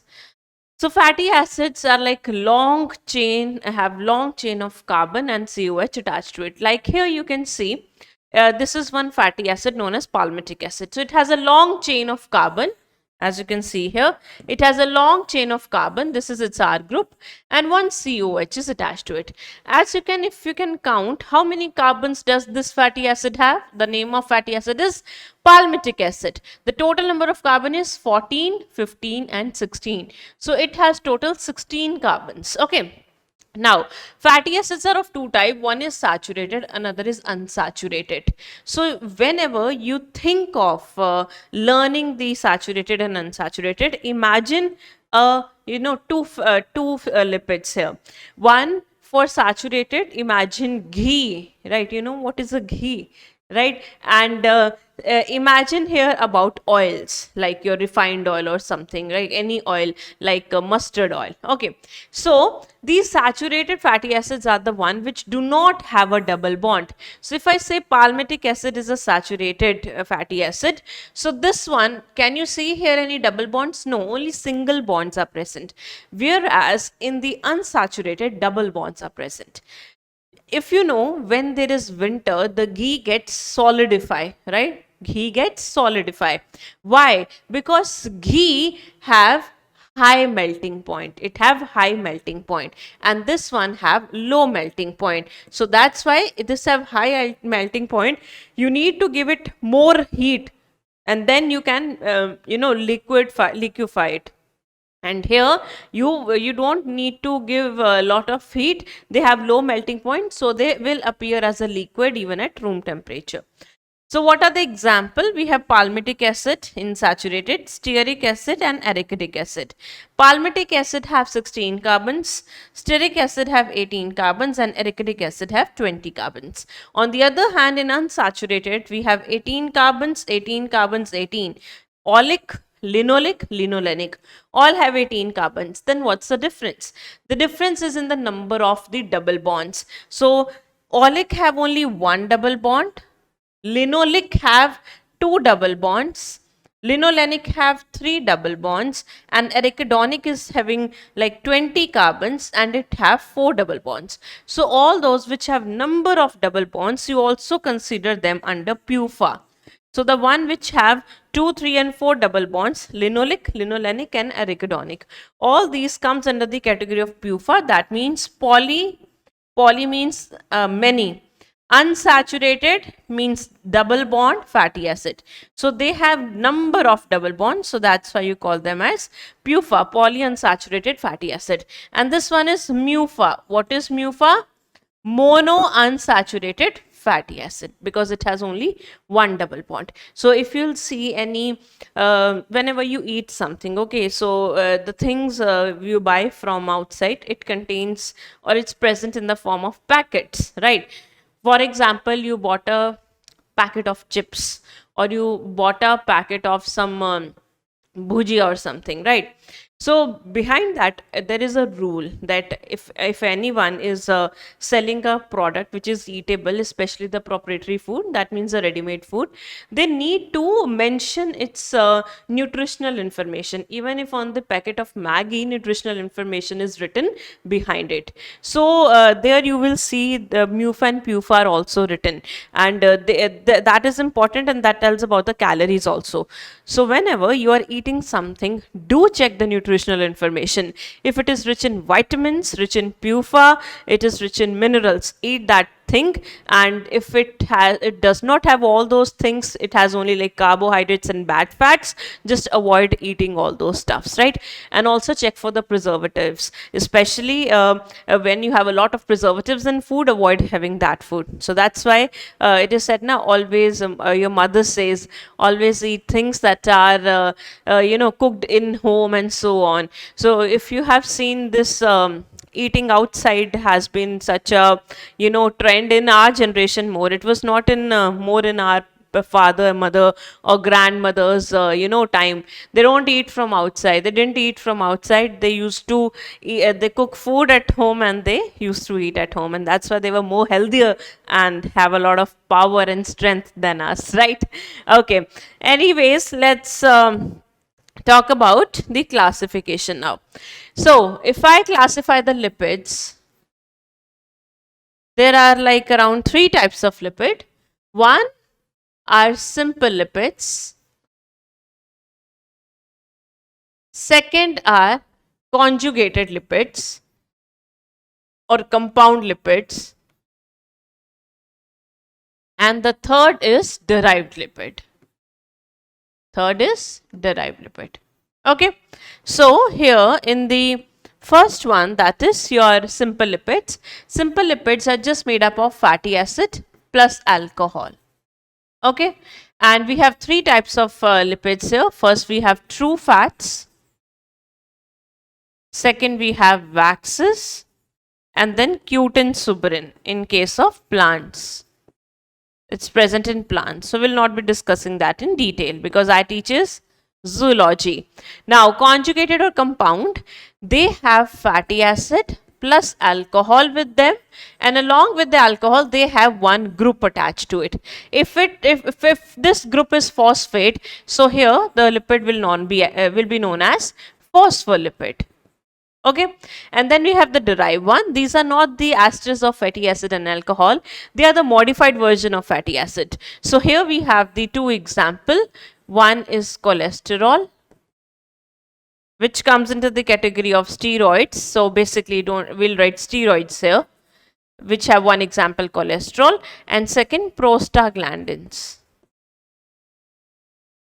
Okay, so these are the things that we'll be discussing in detail. The most detail will be discussed of true fats, fatty acid, and steroids. Okay, all right. So let's get started with the simple lipids. So as I've told you, simple lipids are made up of they are the esters of fatty acid and alcohol. So here the first one we have is true fat. In true fats, or the true fats are basically the esters of fatty acid plus alcohol. And what alcohol is this? Glycerol. So how does a glycerol looks like? Glycerol is chemically trihydroxypropane. So if I am saying it is propane, how many carbons it will be having? 3 carbons. So this is how it will be having 3 carbons. Okay. So here CH2OH, CHOH, and CH2OH. This is one molecule of glycerol. This is one molecule of glycerol. You got it right? This is one molecule of glycerol, and as it has 3 alcohol OH groups, so that's why you call it as trihydroxypropane. Now these two will undergo esterification and they will form your fats. Let's see how do they form the fat. So here what happened, guys? Here we have a glycerol molecule like this, and glycerol molecule have 3 OH. So what do you think? How many fatty acids can do the esterification with this one molecule of glycerol? This is one glycerol. What do you think? How many fatty acids can undergo esterification with this? 3. Why? Because it has 3 OH, right? For example, I added 1 R1. That means first fatty acid. Now this first fatty acid will do the esterification process with the OH of the first one. Okay, so let's see how this will go on. So here CH2O, COO, and R1. This is how the first fatty acid will form ester with the first OH. And now this structure will no more be known as glycerol. Rather, you will call it as monoglyceride. What will you call it as? You will call it as monoglyceride. Now, let's add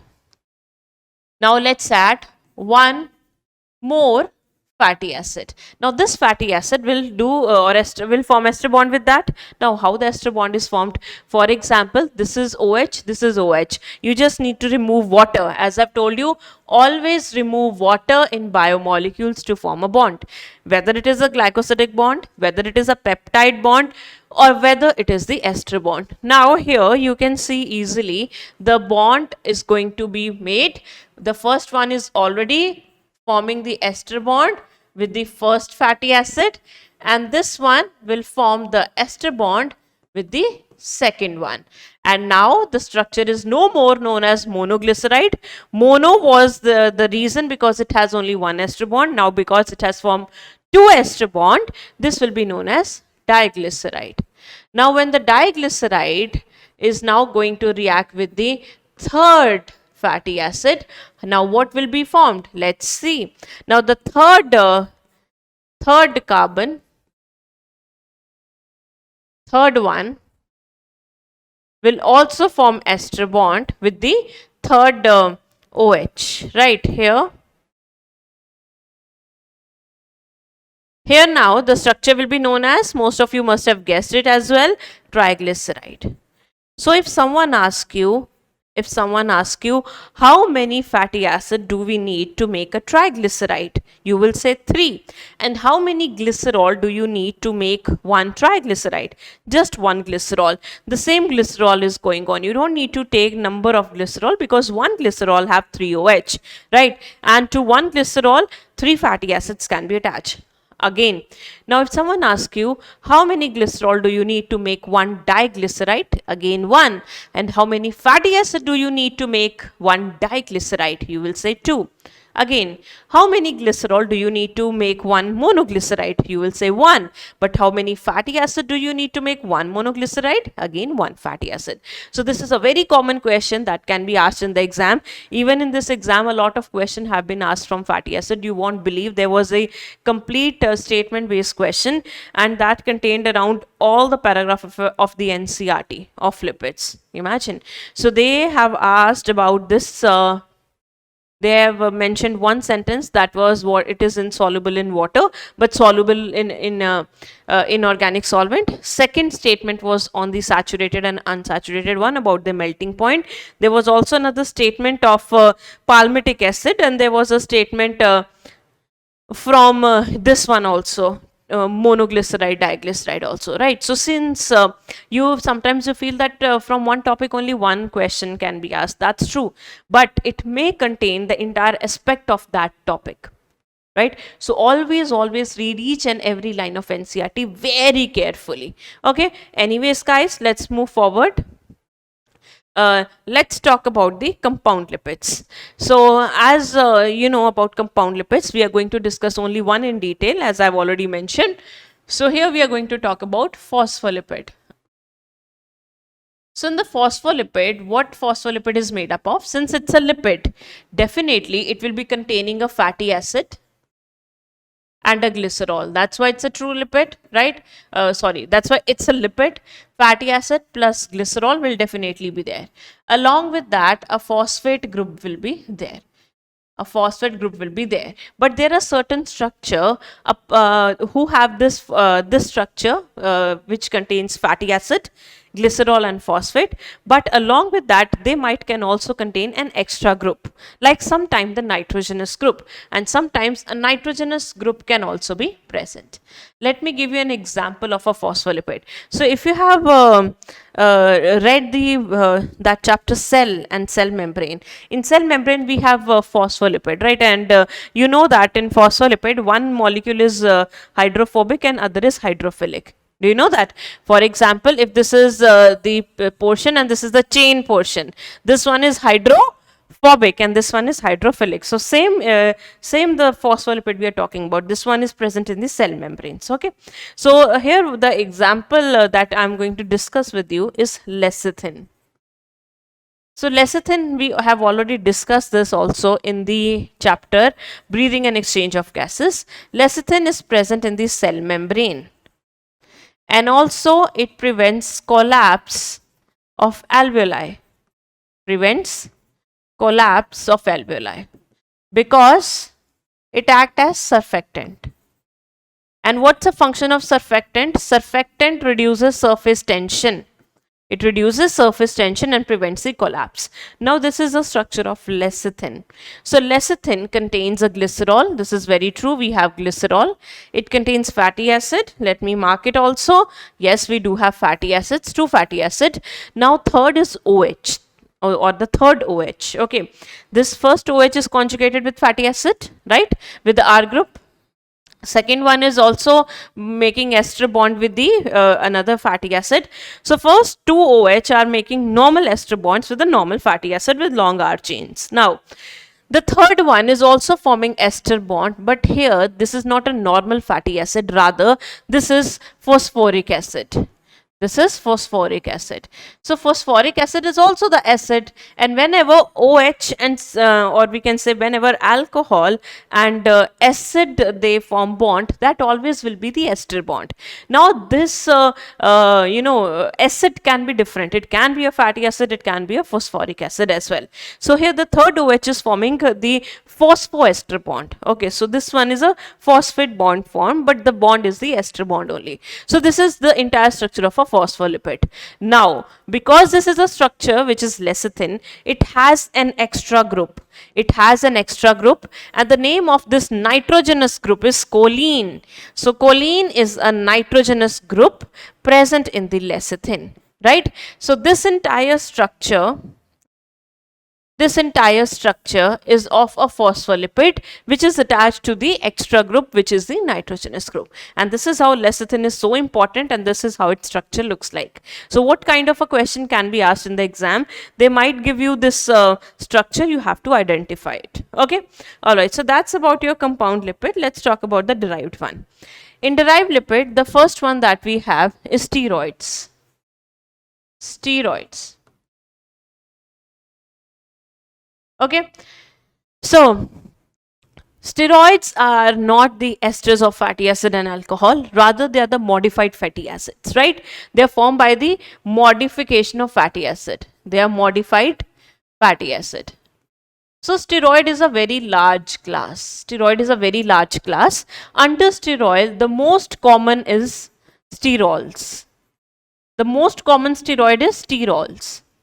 Sterols are of different kinds, like sterols can be found in animals, they can be found in plants, and they can be found in the fungus as well. Right? So we are not concerned with fungus and plants here, we are concerned with the animals. So in animals, the sterol that we have is cholesterol. So if you can see clearly, the cholesterol word have sterol in it. It has a sterol in it. The cholesterol structure looks little like that. So it contains 4 rings. Out of this, 3 rings are hexagonal and 4th is a pentagonal ring.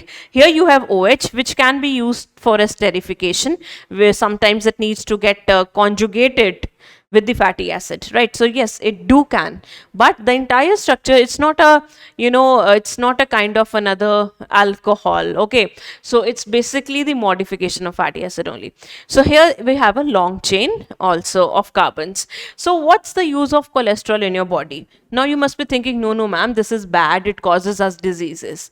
The high amount of cholesterol cause you disease, or cholesterol can never be transported alone. They are always transported with the help of lipoproteins. If those lipoproteins, they are not sufficient in our body, then the cholesterol can deposit in your tissues. For example, if I say there is a person who needs to go from one place to another, and there is a long road, and that road is empty, and there is no light and nothing, it's in the forest. If the any transport or like car or cab, with which the person wants to, move, or the person wants to relocate. So if that car or cab is not available, the person has to roam around the roads, and maybe the person will, forget the path and get lost somewhere.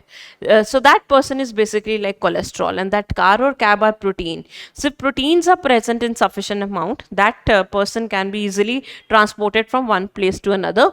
But if that car or cab or that proteins are not available, so cholesterol will be deposited in some areas where it is not needed. Okay.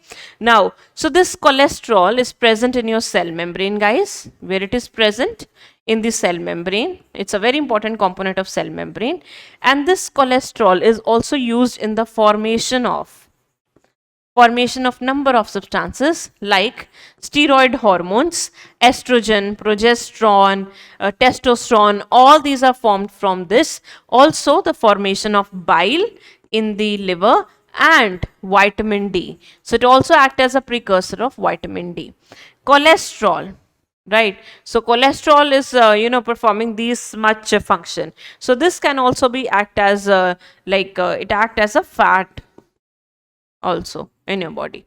Okay, can be converted into fat. So these are some of the, what to say, the role of cholesterol in animals. Okay, so these are not always bad, they can be good also.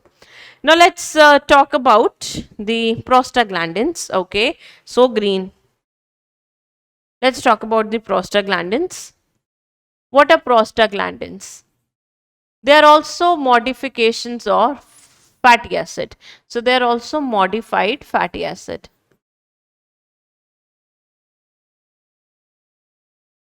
These prostaglandins, they are abundant or abundantly formed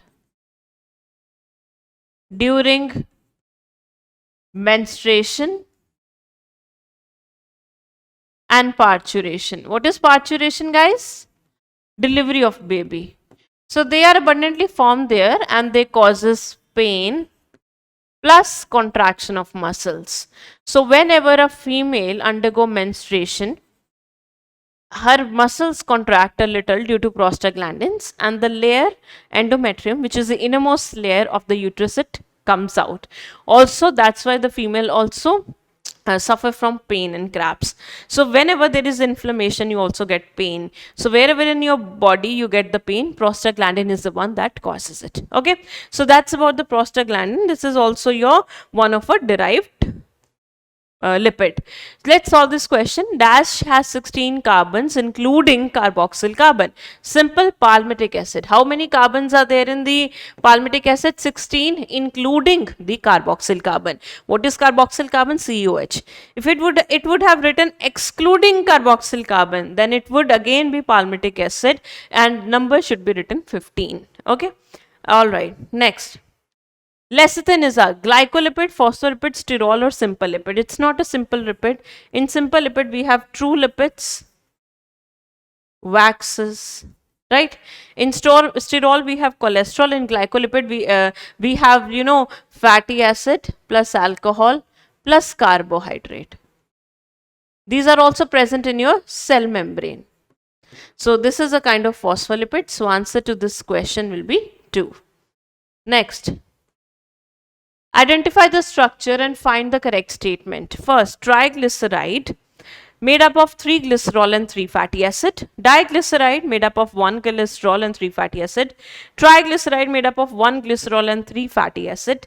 Triglyceride made up of 1 glycerol and 1 fatty acid. Identify first of all. It's glycerol for sure. 1 fatty acid, second fatty acid, and third. All 3 ester bonds have been formed with 3 OH of glycerol. That means it's a triglyceride. So triglyceride, all right. Triglyceride, triglyceride, triglyceride. This one already out. How many glycerol, guys? 1 glycerol. And how many fatty acid? 3. So answer to this question will be 3. Right? Next. Let's talk about nucleic acid. Now, what are nucleic acid? Nucleic acids are the heteropolymer. Hetero means they will be different types of monomers, right? They are the heteropolymers of nucleotides. They're heteropolymers of nucleotides. So you must have heard about DNA or RNA. Yes. So that DNA and RNA, they are nucleic acid. They are nucleic acid. Fine. Now, what are nucleotides? What are nucleotides? Nucleotides are made up of sugar plus phosphate, and with sugar there is one more thing that is attached, which is nitrogenous base. Nitrogenous base plus sugar, they are collectively known as nucleoside. So you can also say nucleotide is made up of nucleoside plus phosphate. You can also say nucleotide is made up of nitrogenous base plus sugar. Now, what sugar is used in the formation of nucleotide? Glucose, ribose, a lot of sugars are there, right? And what are nitrogenous base and phosphate, you already know. Let's talk about that. So, first of all, the sugars used are of two types. The sugars used are of two types. Can you identify these sugars? No. So this one is your ribose and this one is your deoxyribose. Now how does ma'am knows about this? Because ma'am have done a lot of study. No, not like that. So even you know about that, what I'm talking about. You can see on the second carbon OH is absent, but here OH is present. So the deoxyribose was a derived monosaccharide that was formed from the ribose. And how does it form from the ribose? Only one difference is there, it loses its oxygen here on second carbon. So deoxyribose sugar is always found in the DNA, and this one is always found in the RNA. Now you have this phosphatine and phosphoric acid. These are also used in the formation of the nucleotide. Now the third thing that you must have not heard about anywhere, so that are your nitrogenous bases. Nitrogenous base. So this nitrogenous base. Nitrogenous base are what? They are heterocyclic compound. What are heterocyclic? We have done this in amino acid as well. Heterocyclic compounds are the compounds which contains a ring, heterocyclic ring, which is not just made up of carbon, but it might contain nitrogen as well. So you can see here nitrogen is present in the ring. You can see nitrogen is present in the ring. So we have classified these heterocyclic compounds into two categories. One is purine and another is pyrimidine. One is purine, another is pyrimidine. What's the difference? The purine are double cyclic compounds. That means it will contain two rings. So the one that you can see above this structure, it's of a purine. Okay. And pyrimidines are always single cyclic. They are made up of only single ring. So purines are of two types. One is adenine. The structure of adenine is already given there. And another is guanine. So you use one letter abbreviation A for adenine, G for guanine. Similarly, in pyrimidine, we have cytosine, which have an abbreviation C. Then we have thymine, which have abbreviation T, and we have uracil with U. Okay. Here there is a thing. Adenine, guanine, cytosine. These all three can be present in DNA as well as in RNA. But thymine is only found in DNA. Then in place of thymine, RNA contains uracil, and uracil can only be found in your RNA. The reason is because uracil is compatible with the ribose sugar and ribose is present in RNA, and thymine is compatible with the deoxyribose sugar, so that's why it is present in the DNA. Okay. Alright, so now let's make a nucleotide. As I've told you, it is made up of one sugar.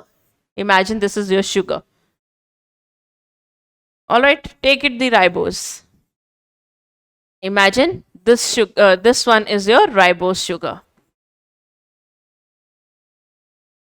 Okay, now on first carbon, a glycosidic bond has been formed between the nitrogenous base, and here we say on first carbon, always on the first carbon of your ribose sugar or deoxyribose sugar, nitrogenous base will be present. So how it is attached to the sugar? By producing one bond, and the name of the bond is glycosidic bond. Now the fifth carbon is this one. 1, 2, 3, 4, 5. Now with the fifth carbon, the phosphoric acid will try to produce a bond. Again, what you have to do in the biomolecules, you just have to remove water. Let's remove water, H2O. And now a bond is formed here. And what's the name of the bond? The name of the bond is not the James Bond. The name of the bond is phosphoester bond. So most of you confuse it with phosphodiester. That's different. So between a sugar and phosphate of the same nucleotide, this is one nucleotide, same nucleotide, phosphoester bond is formed. Between sugar and nitrogenous base, glycosidic bond is formed.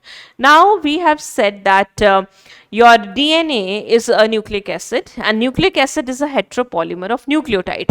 Now let's see how the DNA it looks like. Okay, but before that, let's name the nucleotides first. Okay, so you can see this one, and this is important. So whenever we are using the nitrogenous base as adenine, what will be the name of its nucleoside? You will say adenosine. Similarly, if I am using guanine as nitrogenous base, what will be its nucleoside known as guanosine?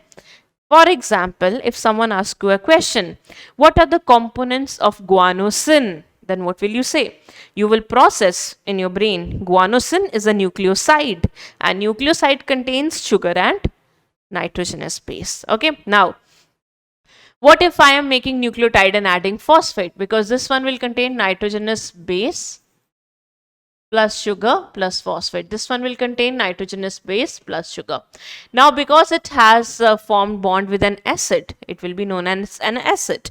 So this will be adenylic acid, and this will be guanylic acid. Similarly here, cytosine. Now cytosine is a pyrimidine. Cytosine is a pyrimidine. So I will be using word din and din in pyrimidines, because all these three are pyrimidines. So I will be using word din here in the their nucleoside. Cytosine, cytidine, thymine, thymidine, uracil, uridine. Now add acid, cytidalic acid, thymidalic acid and uridalic acid. Now if someone asks you what are the components of thymidalic acid, what will you say? Nitrogenous base, which is thymine, and sugar and plus phosphate will be there. Okay, so this is how you can solve the questions of nucleotides. Let's talk about a nucleic acid whose name is DNA. What's the full form of DNA? Deoxyribo, because deoxyribose sugar is used. Deoxyribonucleic acid. Right, deoxyribonucleic acid. Okay, now the model to explain DNA was given by Watson and Crick. So we are going to discuss the Watson and Crick model of DNA. So according to their model, the DNA is double stranded. It is double stranded and helical, but anti-parallel. What is anti-parallel? Two strands will be moving in the opposite direction. How? Let's see. And both the strands are, they are helical, or they are revolving around one common axis. For example, let's make this a common axis. Okay. And they say there is one strand like this. And now there is another strand like this. Another strand like this. Both these strands, okay, let me just make it more nicely for you. All right.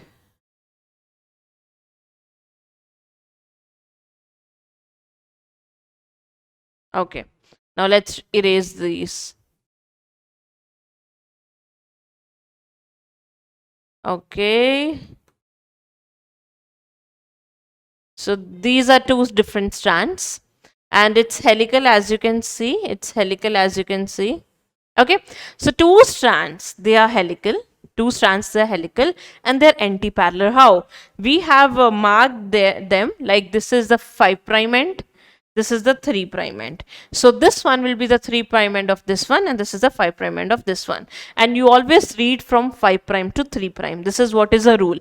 How it is anti-parallel? We always read from 5' to 3' end. So one is in the direction of 5' to 3', and another one is in the direction of, again, in the opposite. So this is how they're anti-parallel. And this one turn is of 360 degree. It is of 360 degree. Okay. Whenever I am trying to do something perfect, now it always get blunder, and I really don't like the structure I have drawn.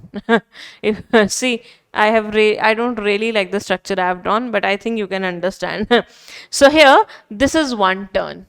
Okay, guys, this one turn is of 360 degree.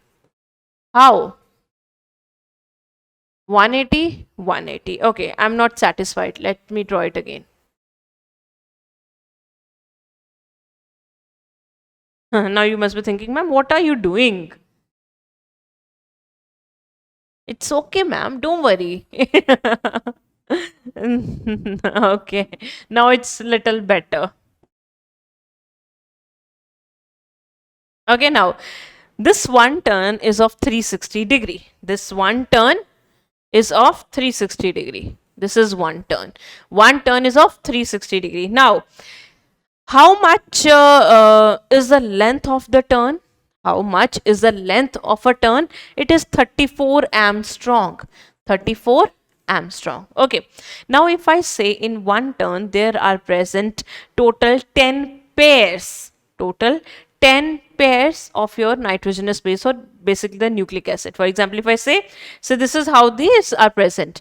1, 2, 3, 4, 5, 6, 7, 8, 9, and 10. So if I say 10 pairs of your nitrogenous bases are present in this manner. So this one is here like that. Okay. So if I say one turn contains 10 base pairs. BP means base pairs. So how much is a distance? How much is a distance between two base pair? How much is the distance between two base pair? And that is 34 divided by 10. That is 3.4 Armstrong. So 3.4 Armstrong is the distance between two base pair. Distance between two base pair. So at every ascent, there will be a distance covered of 3.4 Armstrong, right? And during every ascent, what is or at what angle every nucleotide is taking a turn, or what angle does it is taking turns? So that angle will also be of 36 degree. So 36 degree is one turn. Okay, so each nucleotide is taking a turn of 36 degrees. All right. Now, between two strands, there is a distance of, like for example, how much is the distance in between these two? Distance between two strands is 20 Armstrong. Is 20 Armstrong. Fine. Now, another thing to note here is that always in front of adenine there will be thymine. Always in front of guanine there will be cytosine. For example, if this is adenine, in front of this always there will be thymine, and they will be stabilizing the structure of DNA by producing two hydrogen bond between them. And in front of guanine there will be cytosine, and they will be producing 3 hydrogen bond to stabilize the structure of DNA, right? So here always it will produce 2 hydrogen bond, it will be producing 3 hydrogen bond. I'm writing that in bracket. Now, why not adenine have guanine in front of it, or why cytosine don't have thymine in front of it? I'll explain you.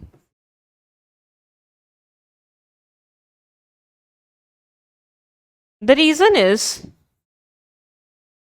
adenine and guanine both are double cyclic.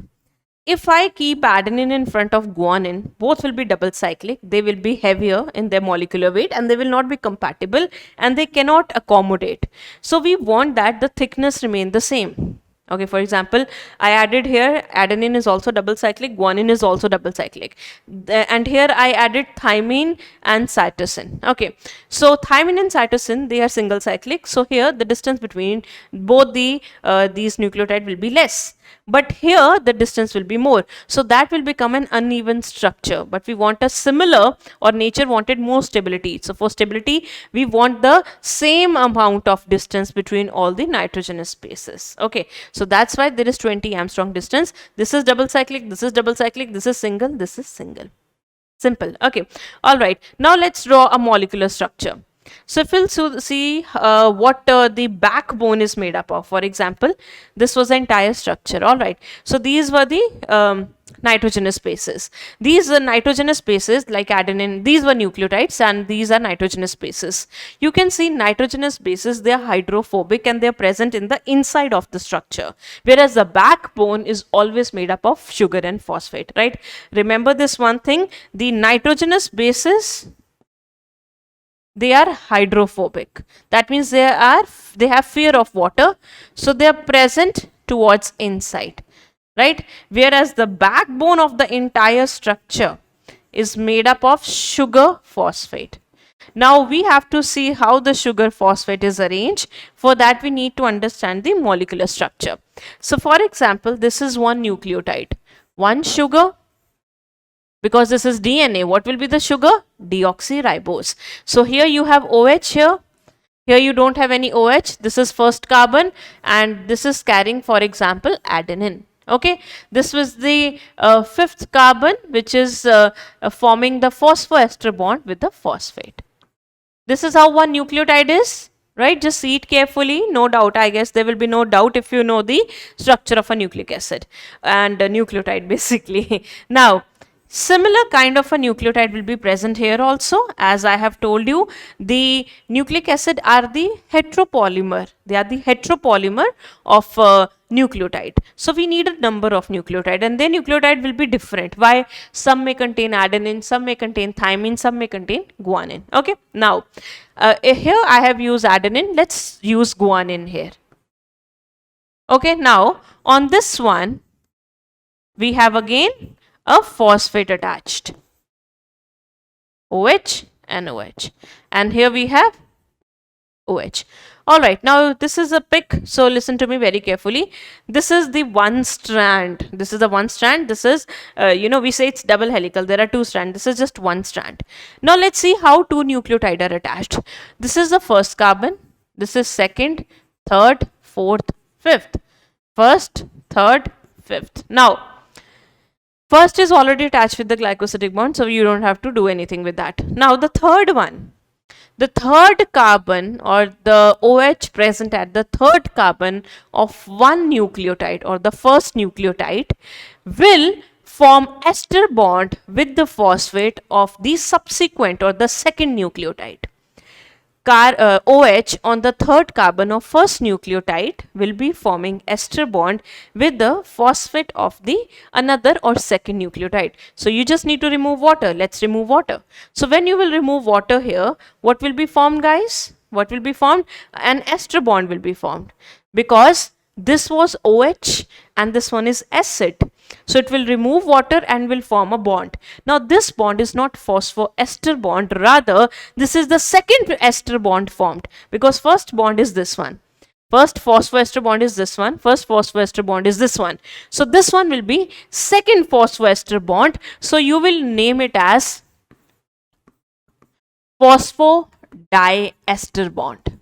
You will name it as phosphodiester bond. Okay, so phosphodiester bond is a bond which is formed between two nucleotides. This is first nucleotide, this is second nucleotide, and helps in maintaining the backbone. This is a very common question asked. Phosphodiester bond is formed between the sugar and phosphate of same nucleotide or different of the different nucleotide. Now, the fifth carbon here is containing phosphate, and this is not forming any ester bond with the subsequent nucleotide, because there is no subsequent nucleotide. Okay, here this one is free, it cannot form any bond because there is no nucleotide above this. So this end has a free phosphate at the fifth carbon, so you call it as 5' end. Similarly, because it does not have any other nucleotide below it, so its third carbon's OH is free and not forming any phosphodiester bond, so this one will be 3' end, and you always read from 5' to 3'. Now, let's talk about the another strand of the DNA.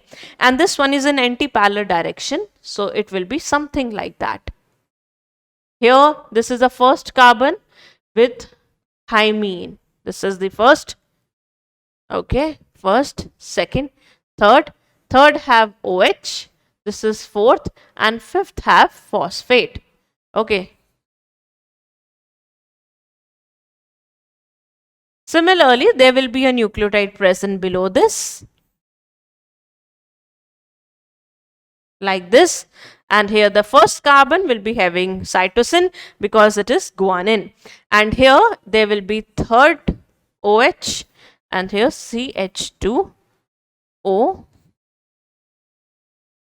OH, OH. Fine. Again, if I have to join these two nucleotides, what I will be doing? I will be removing water. And again, an ester bond is formed.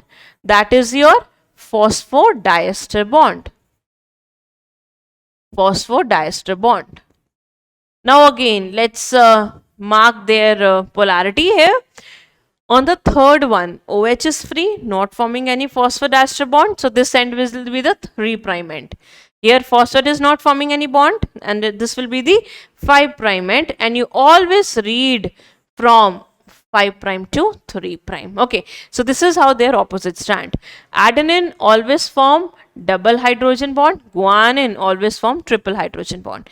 And any DNA sample who have more guanine to cytosine content as comparison to adenine and thymine content, the DNA is comparatively more stabilized. Okay, all right guys, so that's about the structure of a nucleic acid.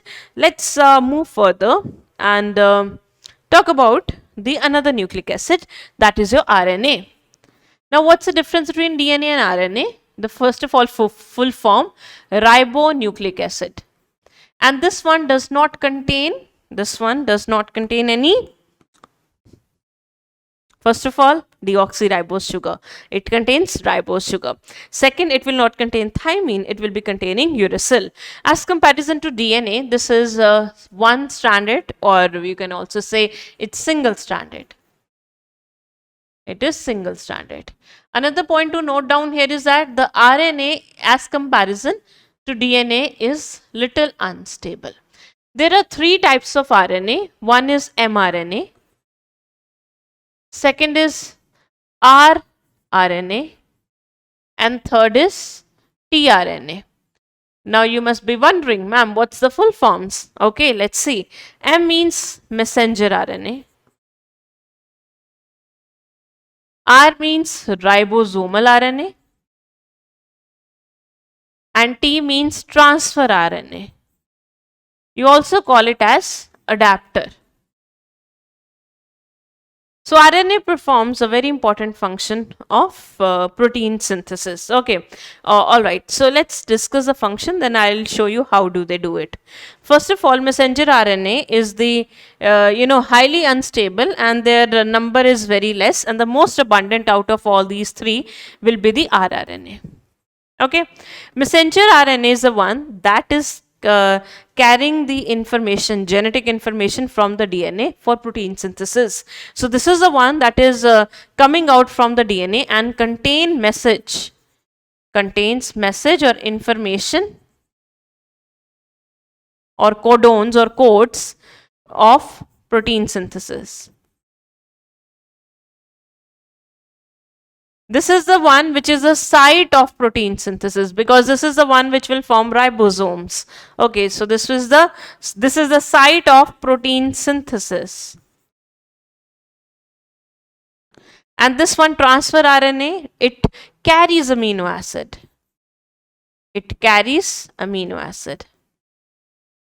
All right, let me give you how does it happen. For example, this is your nucleus. Nucleus contains DNA. DNA forms messenger RNA, mRNA, via process known as transcription. And this mRNA contains genetic code for protein synthesis. Now, this is ribosomal RNA or ribosome, and this will take up this mRNA. Okay, this is like rRNA and this is mRNA.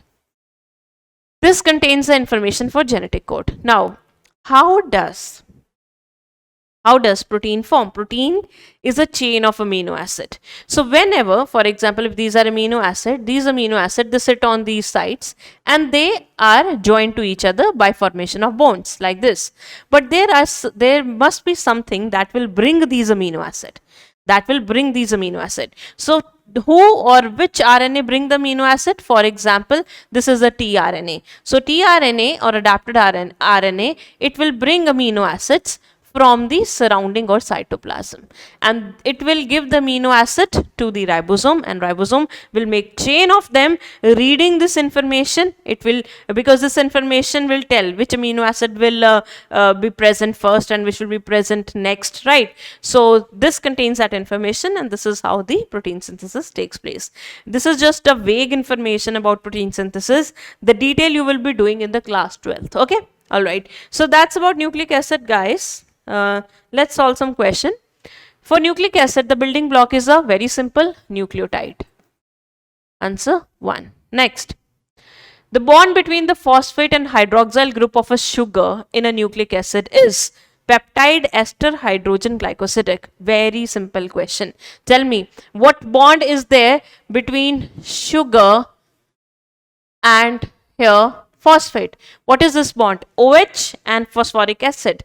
Ester bond, phosphoester bond, you say it, right? This one is glycosidic with nitrogenous base. Identify the structure and find the correct statement. First of all, see what is this? This is a ribose sugar, guys. Okay, this is a ribose sugar. This is the purine, nitrogenous base. This is phosphate attached. So for sure, this is a nucleotide. So it's a nucleoside. No, it's a nucleotide, true, and the name is adenosine. Adenosine is the name of nucleoside. With nucleotide, you always used acid. Okay. It's a nucleotide and its name is adenylic acid. It's a nitrogenous base, adenine. So answer to this question is 3. Okay. All right. Next. The backbone in DNA is formed by sugar and phosphate backbone. So it's already written backbone with it. The question is already done. Okay. Next, we're going to start with this dynamic state of body constituents, the concept of metabolism.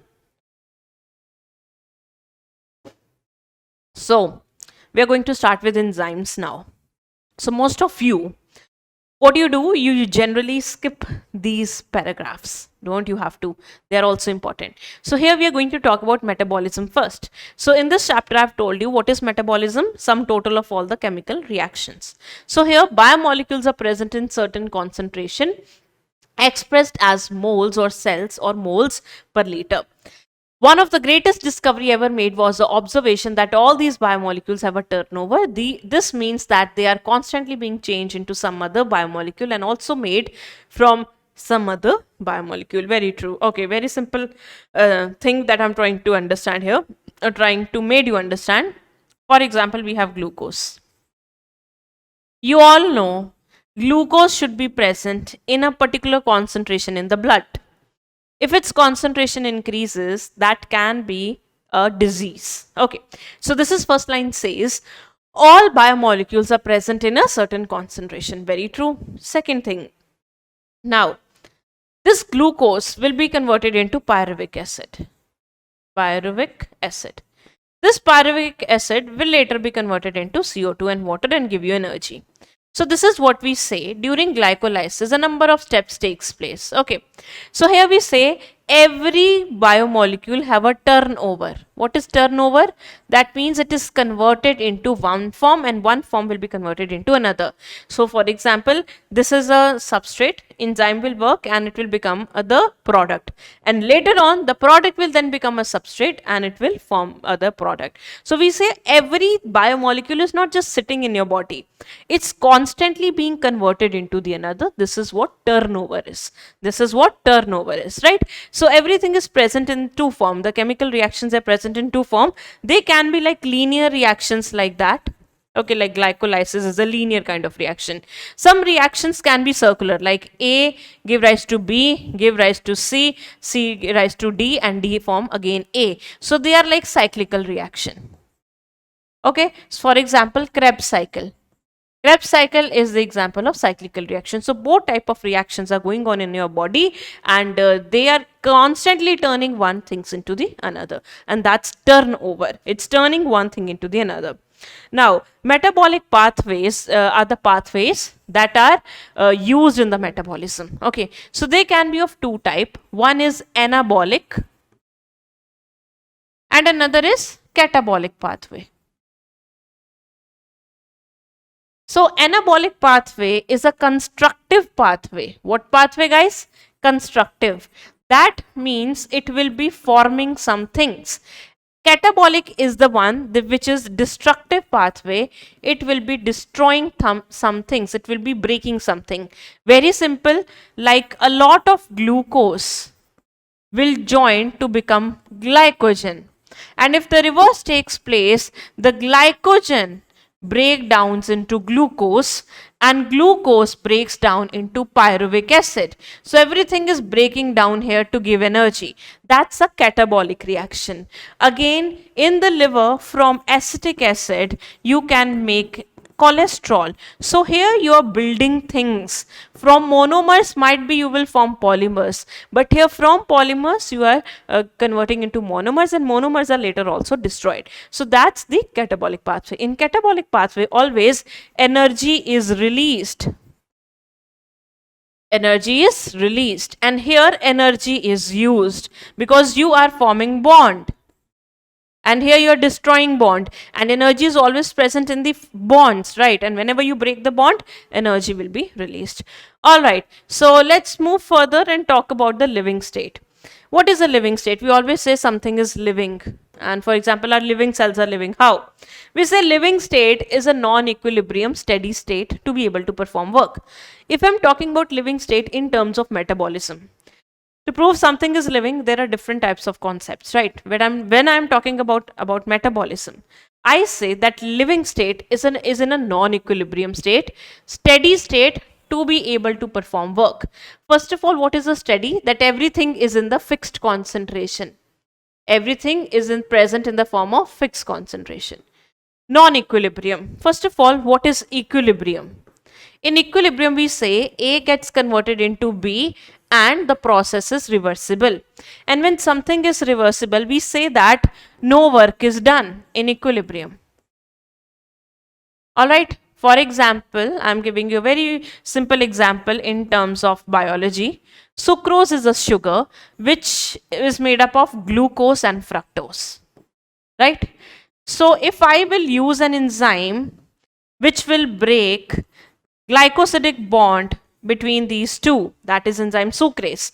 So sucrose, when it is under the influence of enzyme sucrase, it can be converted into glucose and fructose. This is how it is breaking the bond. Okay, now if I say the reverse will takes place, then the glucose and fructose will become sucrose again. So that will be an equilibrium. That would be equilibrium. Our body cannot afford equilibrium. Our body wants to be in non-equilibrium state, because in non-equilibrium work is done. Work is done. So here the work is done. Sucrose have been converted into glucose and fructose. Glucose will later on give the energy. Imagine if we would be in the equilibrium. The reverse would have taken place. There will be no glucose formation and you will not be able to produce energy. Or if I say in glycolysis, the glucose forms pyruvic acid and later on again form glucose. Will pyruvic acid be destroyed to give you energy? Never. You cannot live in equilibrium state. So a living state is always non-equilibrium, because in non-equilibrium work can be done and everything should be in the fixed concentration. Nothing should be high, nothing should be less. Okay, all right. So also you know that what's the concentration, as I've given you an example, glucose. What is the amount of glucose in your blood? 4.5 to 5 millimolar is a glucose concentration. Okay, so it's always in that concentration. It's less, that means, or more, there can be certain disorders. Okay, all right. Let's talk about enzymes. What are your enzymes? So enzymes are biocatalyst. What are these? Biocatalyst. Catalyst. Catalysts are something that will increase the rate of a reaction. What enzymes are made up of? They are made up of proteins. They are made up of proteins. Except certain enzymes like ribozymes, which are made up of RNA. So RNA sometimes it act as a catalyst because it has a certain enzyme which can it is basically its RNA have a catalytic property like that of enzyme. Okay, that's it. Now, what structure of protein does enzyme exhibit? It exhibit tertiary structure. So you remember what's a tertiary structure? A woolen ball like structure. Polypeptide chain, it's wrapped around each other like a woolen ball. So when it is wrapping around like that, a small site is formed. You call it as active site. You call it as active site. So this is the active site. And to active site, substrate binds. Substrate bind. What is a substrate? Anything that has to be converted. For example, in the previous one, I said sucrose, in the presence of enzyme, sucrase gets converted to glucose and fructose. So these two are products. Sucrose is a substrate and sucrase, as you all know, this is an enzyme. Okay, so this has to bind with the enzyme to do this reaction. So how does it bind and where does it bind to the enzyme? It will bind to this active site of the enzyme. Okay, so now this is how it binds to the active site. Apart from the active site, there is one more site present on the enzyme. This is the allosteric site. This is the allosteric site. Allosteric site, okay, let me just increase the font size. Allosteric site. Allosteric site is the site to which usually inhibitor binds. Whenever you have to inhibit enzyme or you have to stop the function of enzyme, at that time this site is used. When and how, we'll be talking about that in another part of this chapter. Okay, now you must have heard of that there are certain inorganic catalysts present in chemistry. Have you heard of them? There are one inorganic catalyst and then there are biocatalysts, your enzyme. Now, what's the difference between the two? What's the difference? There are also inorganic catalysts. First of all, this one, biocatalyst, bio means living. They are always used in living state, in living organism. These one are always used in non-living state. The biocatalysts, they are always made up of proteins. They can be metals, they can be metal ions also, like palladium, right, platinum. They can also act as the catalyst. First of all, these biocatalysts, they are very specific in nature. If sucrase is an enzyme, it will only convert sucrose, it will not convert lactose, right? So they are very specific in function. Specific in function. They are non-specific. So platinum or palladium, they can catalyze a number of different types of reaction. Second, high temperature or at high temperature, the structure can be destroyed. Why? Because they are made up of protein. And when you give high temperature to protein, protein gets denatured or it gets destroyed. How does it get denatured? Its bonds will be destroyed. Okay. So here at high temperature, protein structure is destroyed and you call this as denaturation. The bonds break and they can work at high temperature because they are metal ion.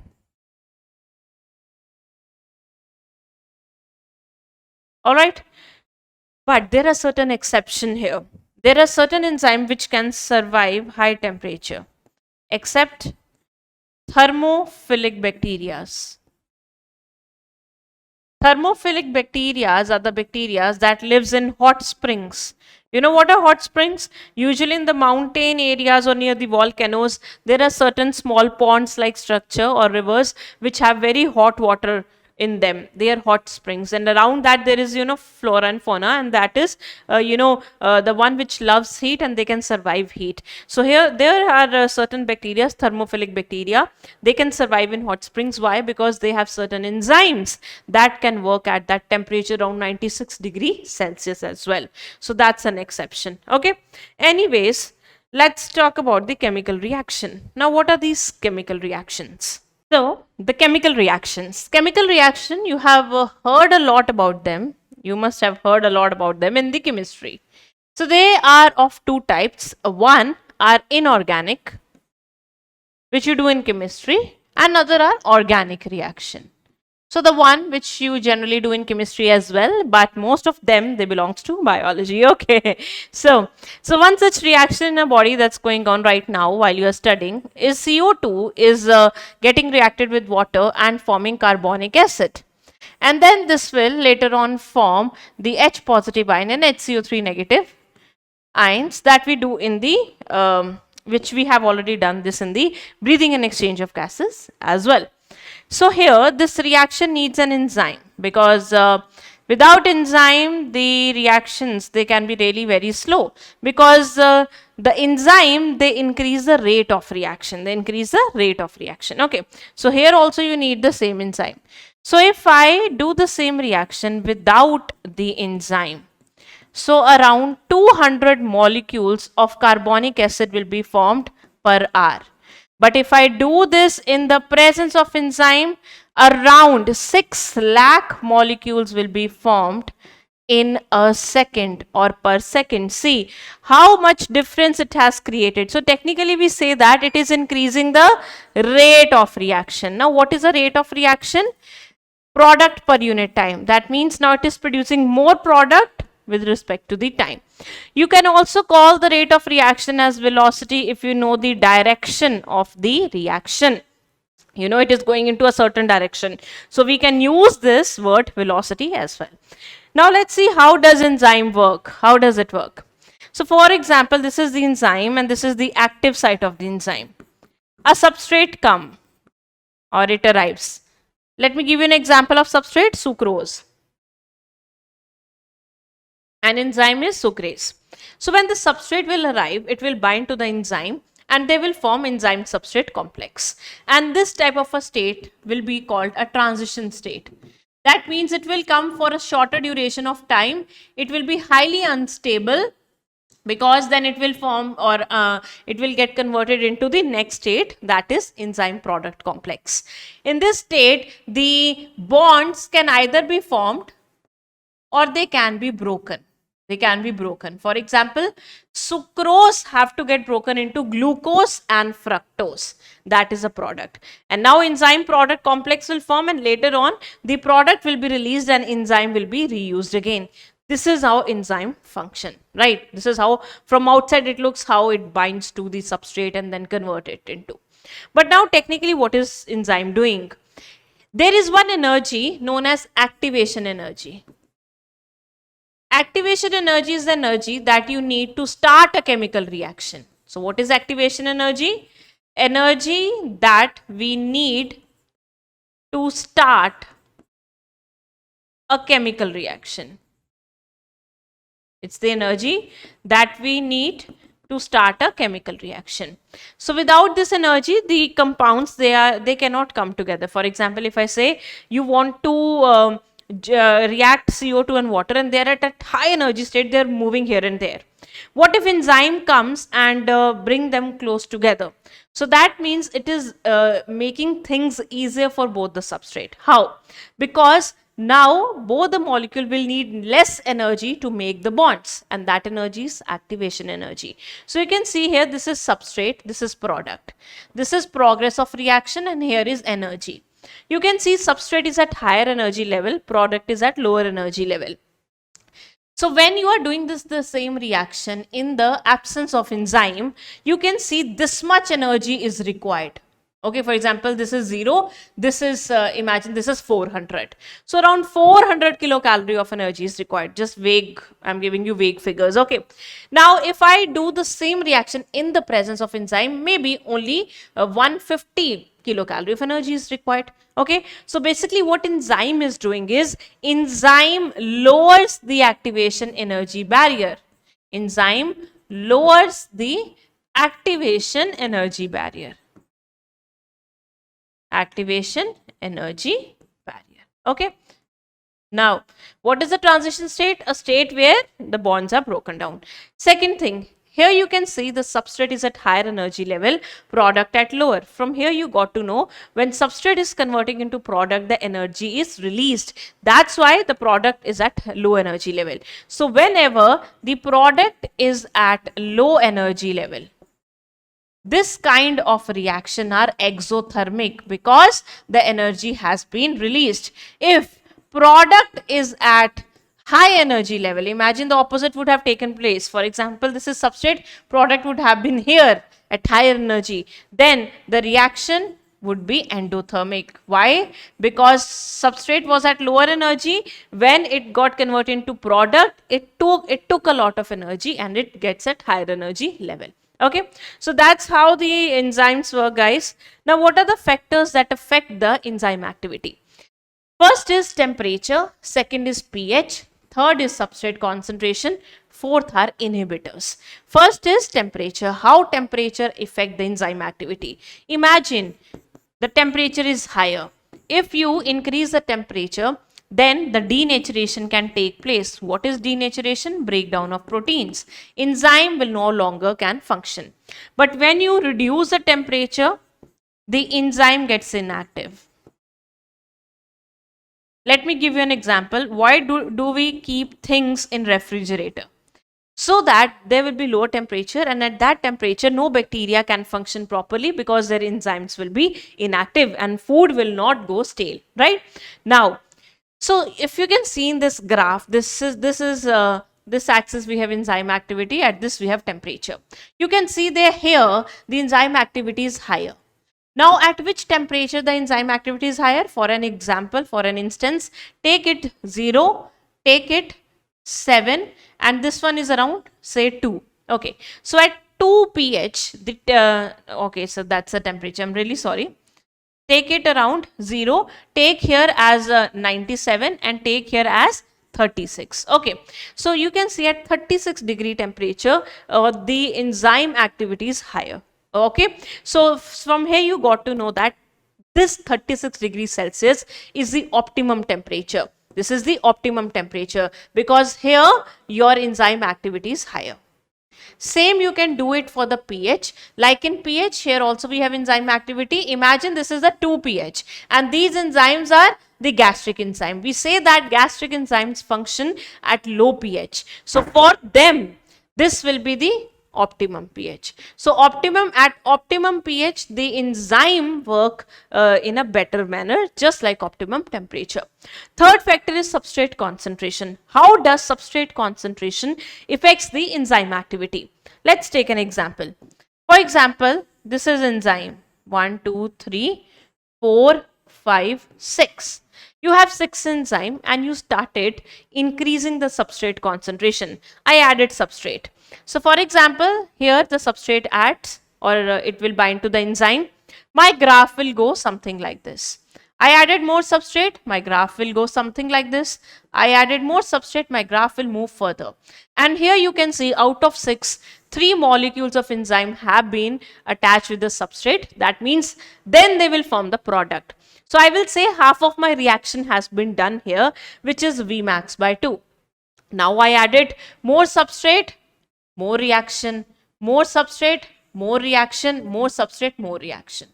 And then the graph will go stationary. Why? Graph is going stationary. The reason is because my enzyme is completely saturated. My enzyme is completely saturated with the substrate. So the reaction will go straight. After Vmax have been achieved, the graph will go stationary. Why? Because here enzyme is saturated. Here enzymes are completely saturated. Okay, so from here what you got to know? On increase in substrate concentration, the rate of reaction increases. The rate of reaction increases. This is what we have seen so far. Now, the substrate concentration where Vmax by 2 have been achieved. This one, you call it as Km. Km means Michaelis constant. What is Michaelis constant, guys? This is Michaelis constant. Michaelis constant says that it is that substrate concentration. For example, here it is like 30 millimolar. Just example. So 30 millimolar is the Km or Michaelis constant because it says at 30 millimolar the half reaction has been done. Or if I say 3 molecule of substrate here in terms of this example. So at 3 molecule of substrate concentration half reaction was done. So Michaelis constant is that substrate concentration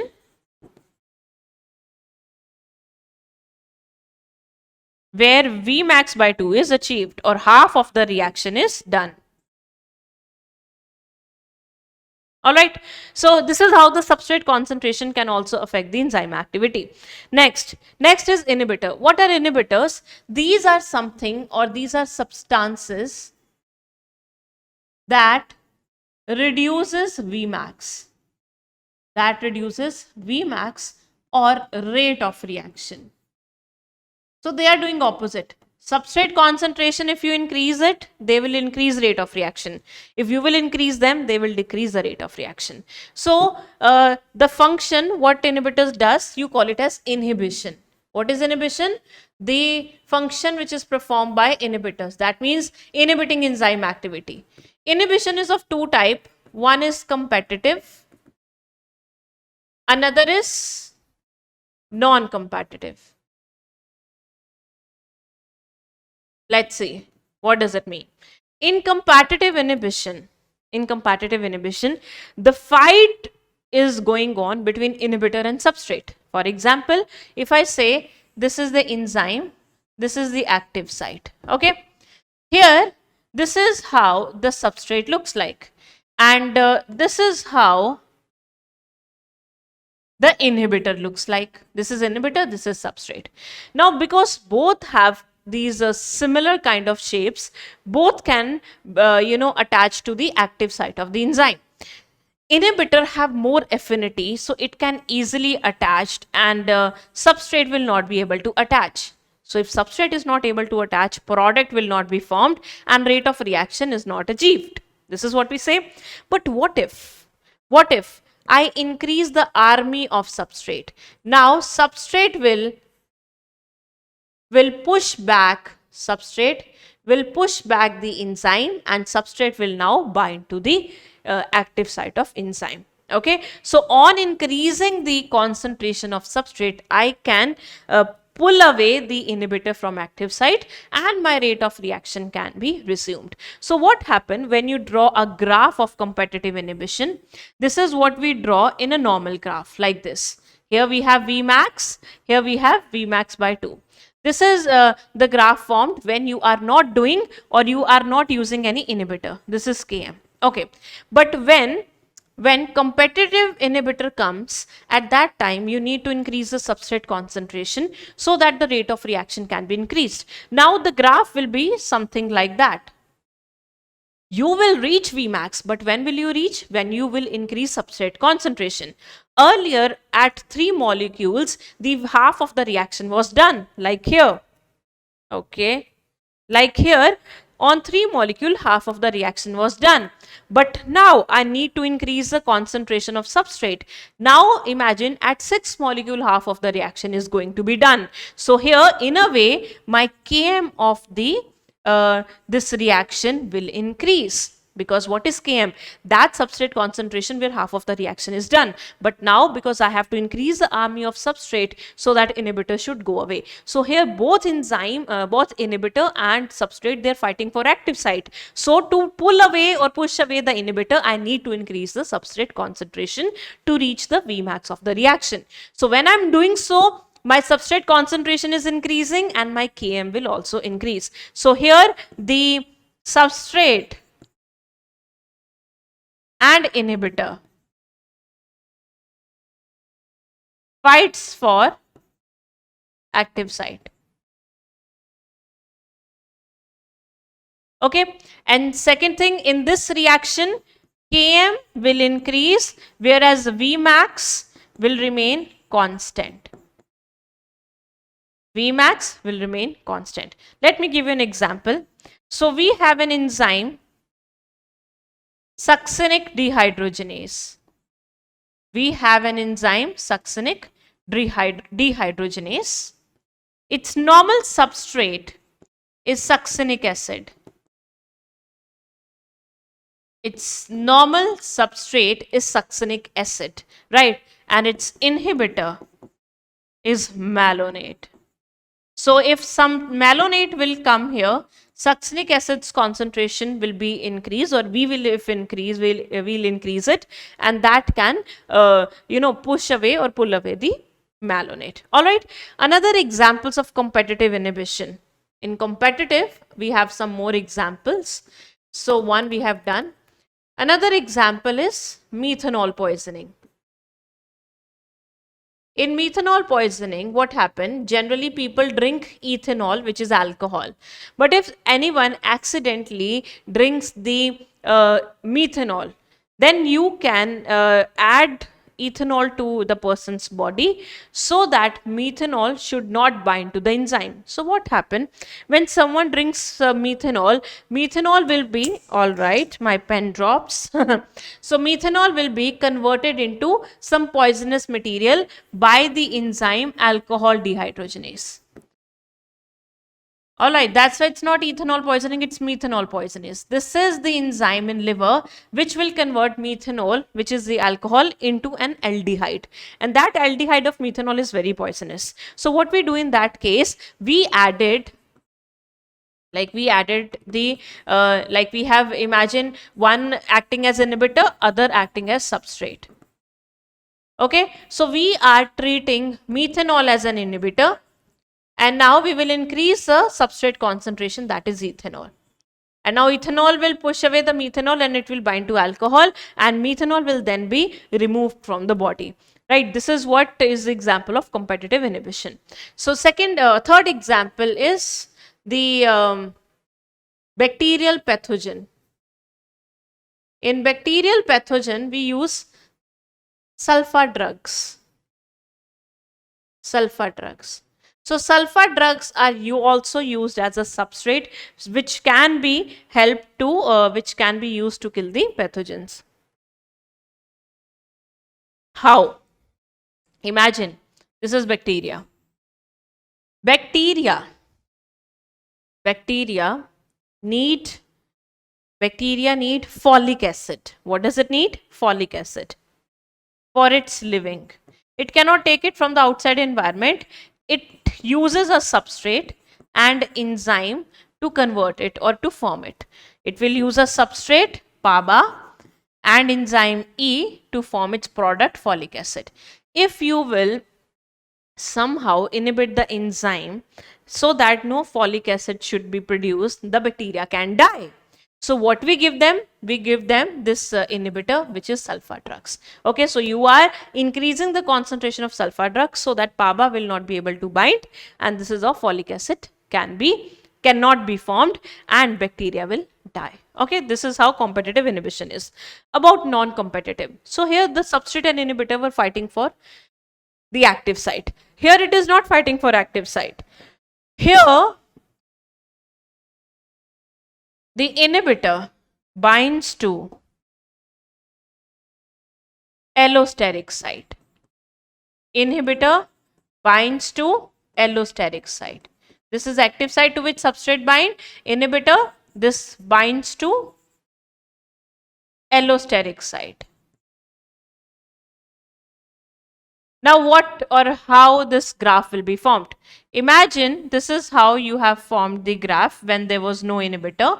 This is Vmax, this is Vmax by 2, and this is Km. This is Km. Okay. Now listen to me very carefully. Here is this inhibitor has bind to the enzyme, and now substrate will bind here. Substrate will bind here. Okay, and this complex will be formed, which is ESI complex, enzyme substrate complex, and this enzyme will not It will not leave the enzyme at any cost. Inhibitor will not leave the enzyme at any cost. As a result, this active site's shape will be changed, and it will not be able to convert substrate into product. As a result, how much concentration you increase, you will never achieve Vmax. You will never achieve Vmax, and as a result, the Km will always be constant. Km has nothing to do here, and Vmax of the reaction will drop or decrease. So this is a very common question that is asked. What happened during competitive and non-competitive? During competitive, Km increases, Vmax remain constant. Here, Km will always remain constant. A lot of you get confused in this. Why, ma'am, Km is constant? Because for this particular reaction, Km will always remain the same. Why? Because it has nothing to do with the substrate concentration. The only thing here that matters is inhibitor has to leave the allosteric site.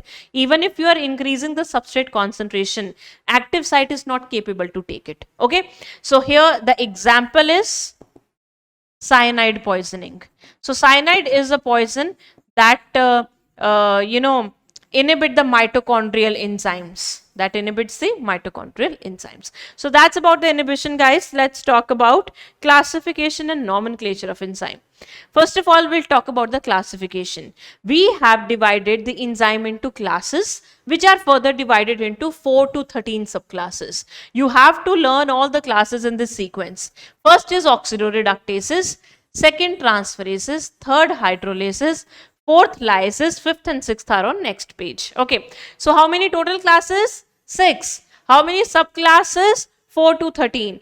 First class is oxidoreductases. So we have kept all the enzymes in the oxidoreductases which can undergo or which can catalyze the reaction of oxidation and reduction. So if they are doing certain thing where something is reduced and other is getting oxidized, that will be the oxidoreductases or dehydrogenases. So enzyme which catalyze oxidation between two substrate S and S dash, that is, or they belong to oxidoreductases. Transferases, their name suggests they are going to transfer something. Earlier, this group, G group, was with S, and now it reacted with S dash, and after reaction what we see, the group went with S dash. Earlier S dash was alone, now it went with S dash. It's just like a friend came with a girlfriend, and the friend asked this girlfriend, or they are going somewhere, and this S dash is the friend of that boyfriend. Okay, this is boyfriend, this is boyfriend's best friend, and this is the girlfriend. Now, after some time, the best friend took her girlfriend. So what is happening?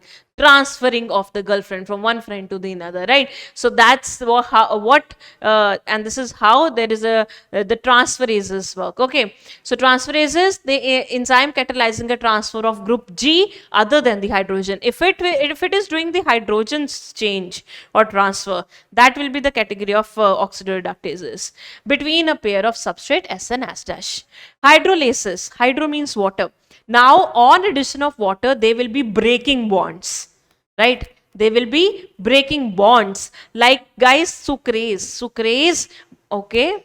Sucrase was breaking a bond, which the glycosidic bond in the sucrose molecule, but it needs water for that.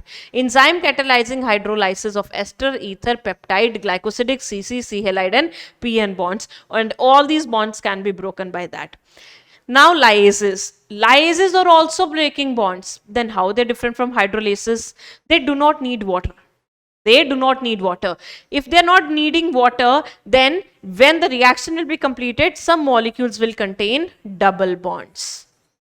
Okay, so here, enzyme that catalyze removal of groups from substrate by mechanism other than hydrolysis, leaving double bonds. Now, fifth and sixth. Fifth is isomerases. Includes all enzyme catalyzing interconversion of optical, geometric or positional isomer. They will convert one isomer into another. Like I've told you, glucose and fructose both are C6H12O6. But both are different sugars. They are isomers. One is aldose, another is ketose. They both can be converted by this enzyme isomerases. Ligases, sixth. G means glue. Enzyme catalyzing the linking together of two compounds. It helps in joining two compounds, just like we have DNA ligase. So they will be forming bonds like CO, CS, CN, PO bonds can be formed. Okay. Now, so how do you name them? How do you do their nomenclature? So nomenclature is in the form of digits like 1, 2, 3, 4. So this tells about one particular enzyme. The first digit tells about its class. Second tells about its subclass. Third tells about its subclass. And fourth tells about its individual enzyme. For example, I give you a code. You are living in a city. First of all, first, for example, is a code for your city. Second is a code for your school. Third is a code for your class. And fourth is a code for the roll number in your class. Then they will get to know which student you are. Okay, so we have done the classification only up to class. For example, I give you one example of 5321. Tell me, to which class does this belong? Fifth is a class isomerases. So this belongs to fifth class. Okay, this is how you can solve their questions. All right, now guys, let's talk about the last topic and the most important topic with respect to NEET point of view, cofactors. Whenever I'm talking about an enzyme, a complete enzyme which have everything and ready for catalysis is holoenzyme. Holo means complete. So complete enzyme is known as holoenzyme, and it is made up of two component. What is one is apoenzyme P. Apo contains P, so that's the protein part of the enzyme, plus cofactors, and cofactors are the non-protein part. You heard it too true that there are certain non-protein parts of your enzyme. They are sometimes always conjugated to them, sometimes they are not. So they make them the complete enzyme. Without cofactors, the enzyme is incomplete. It will not be able to do any work. These cofactors are of three types: prosthetic groups,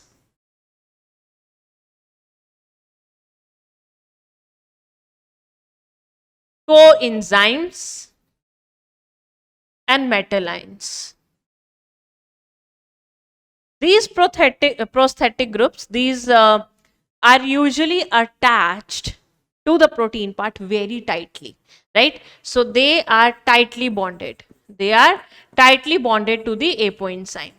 Let me give you an example like heme. Heme is a cofactor for the enzyme like peroxidase and catalase. Right? Then we have coenzyme. These are very loosely bonded. And sometimes they are not even bonded. They will only form bonds with the apoenzyme whenever it's needed. So their union or bonding is very transient. Only during when they need to catalyze a reaction. Like vitamin B. Vitamin B act as a coenzyme for various enzymes because it contains NAD and NADP. So vitamin B's, these two components, NAD and NADP, which are basically nucleotides, they like this is the nucleotide of adenine, right? So they are the one which bonds with the enzyme. Metalines. So metalines, they're also tightly bonded. Why? Because they also form coordinate bonds. Which bonds? Coordination bonds with the apoenzyme. Example, zinc. Zinc is a cofactor for carboxypeptidase. So without cofactor, your enzyme is incomplete and it cannot cause the catalysis. All right, so from here, the enzyme section is done. In fact, the chapter is done, but let's solve some questions. Which of the following factors affect the Vmax of reaction? Inhibitor, pH, temperature, all of these. You know all of these. Answer 4. Next. Enzyme catalyzing interconversion of optical, geometric and positional isomer. They belong to isomerase, hydrolase, ligase, oxidoreductases. Very simple question from this topic. 1. Isomerases. Zinc is a cofactor for, again simple, carboxypeptidase. Now you must be thinking why it is like so simple question, because you have just read the topic now. Next. Next is thank you. So that's it. And here we have completed the entire 11th class syllabus. So this was kind of a revision for you guys. And maybe it's not just a revision. In fact, I taught you everything in much detail. And I hope you will put some effort on that and, have a great scores in your school or whatever exam you're giving. And we'll bring some more things just. Wait for some time, we'll bring some more things, interesting things for you. You just stay tuned with us, and that's all we want. If you want more stuffs and more knowledgeable things in our channel here, we'll definitely be working towards that, because we have completed one series now. And yeah, we'll be working for you guys. We'll be working very hard for you, so that you'll get to understand each and every topic. So I always believe that it's not just about completing a chapter or so. It's about how I can explain you things and how much knowledge can you get out of that, right? And that's the only thing, and that's what education serves for you, and that's the purpose of education. And that's all. And I really like, a lot of students love me so much, and from this, I think a lot of you have also joined the Yakeen English batch as well. So I'll meet you there. Till then, bye bye, take care, and lots of love, and study hard. Keep working hard. Keep working hard until or unless you achieve your goal. The hard work is the only thing that you can give it to yourself. That's a promise from yourself to you only, right? So just believe in yourself and keep working hard. Nobody can take the thing that is yours. So from here, I just finish this up, and bye bye, take care. Thank you so much.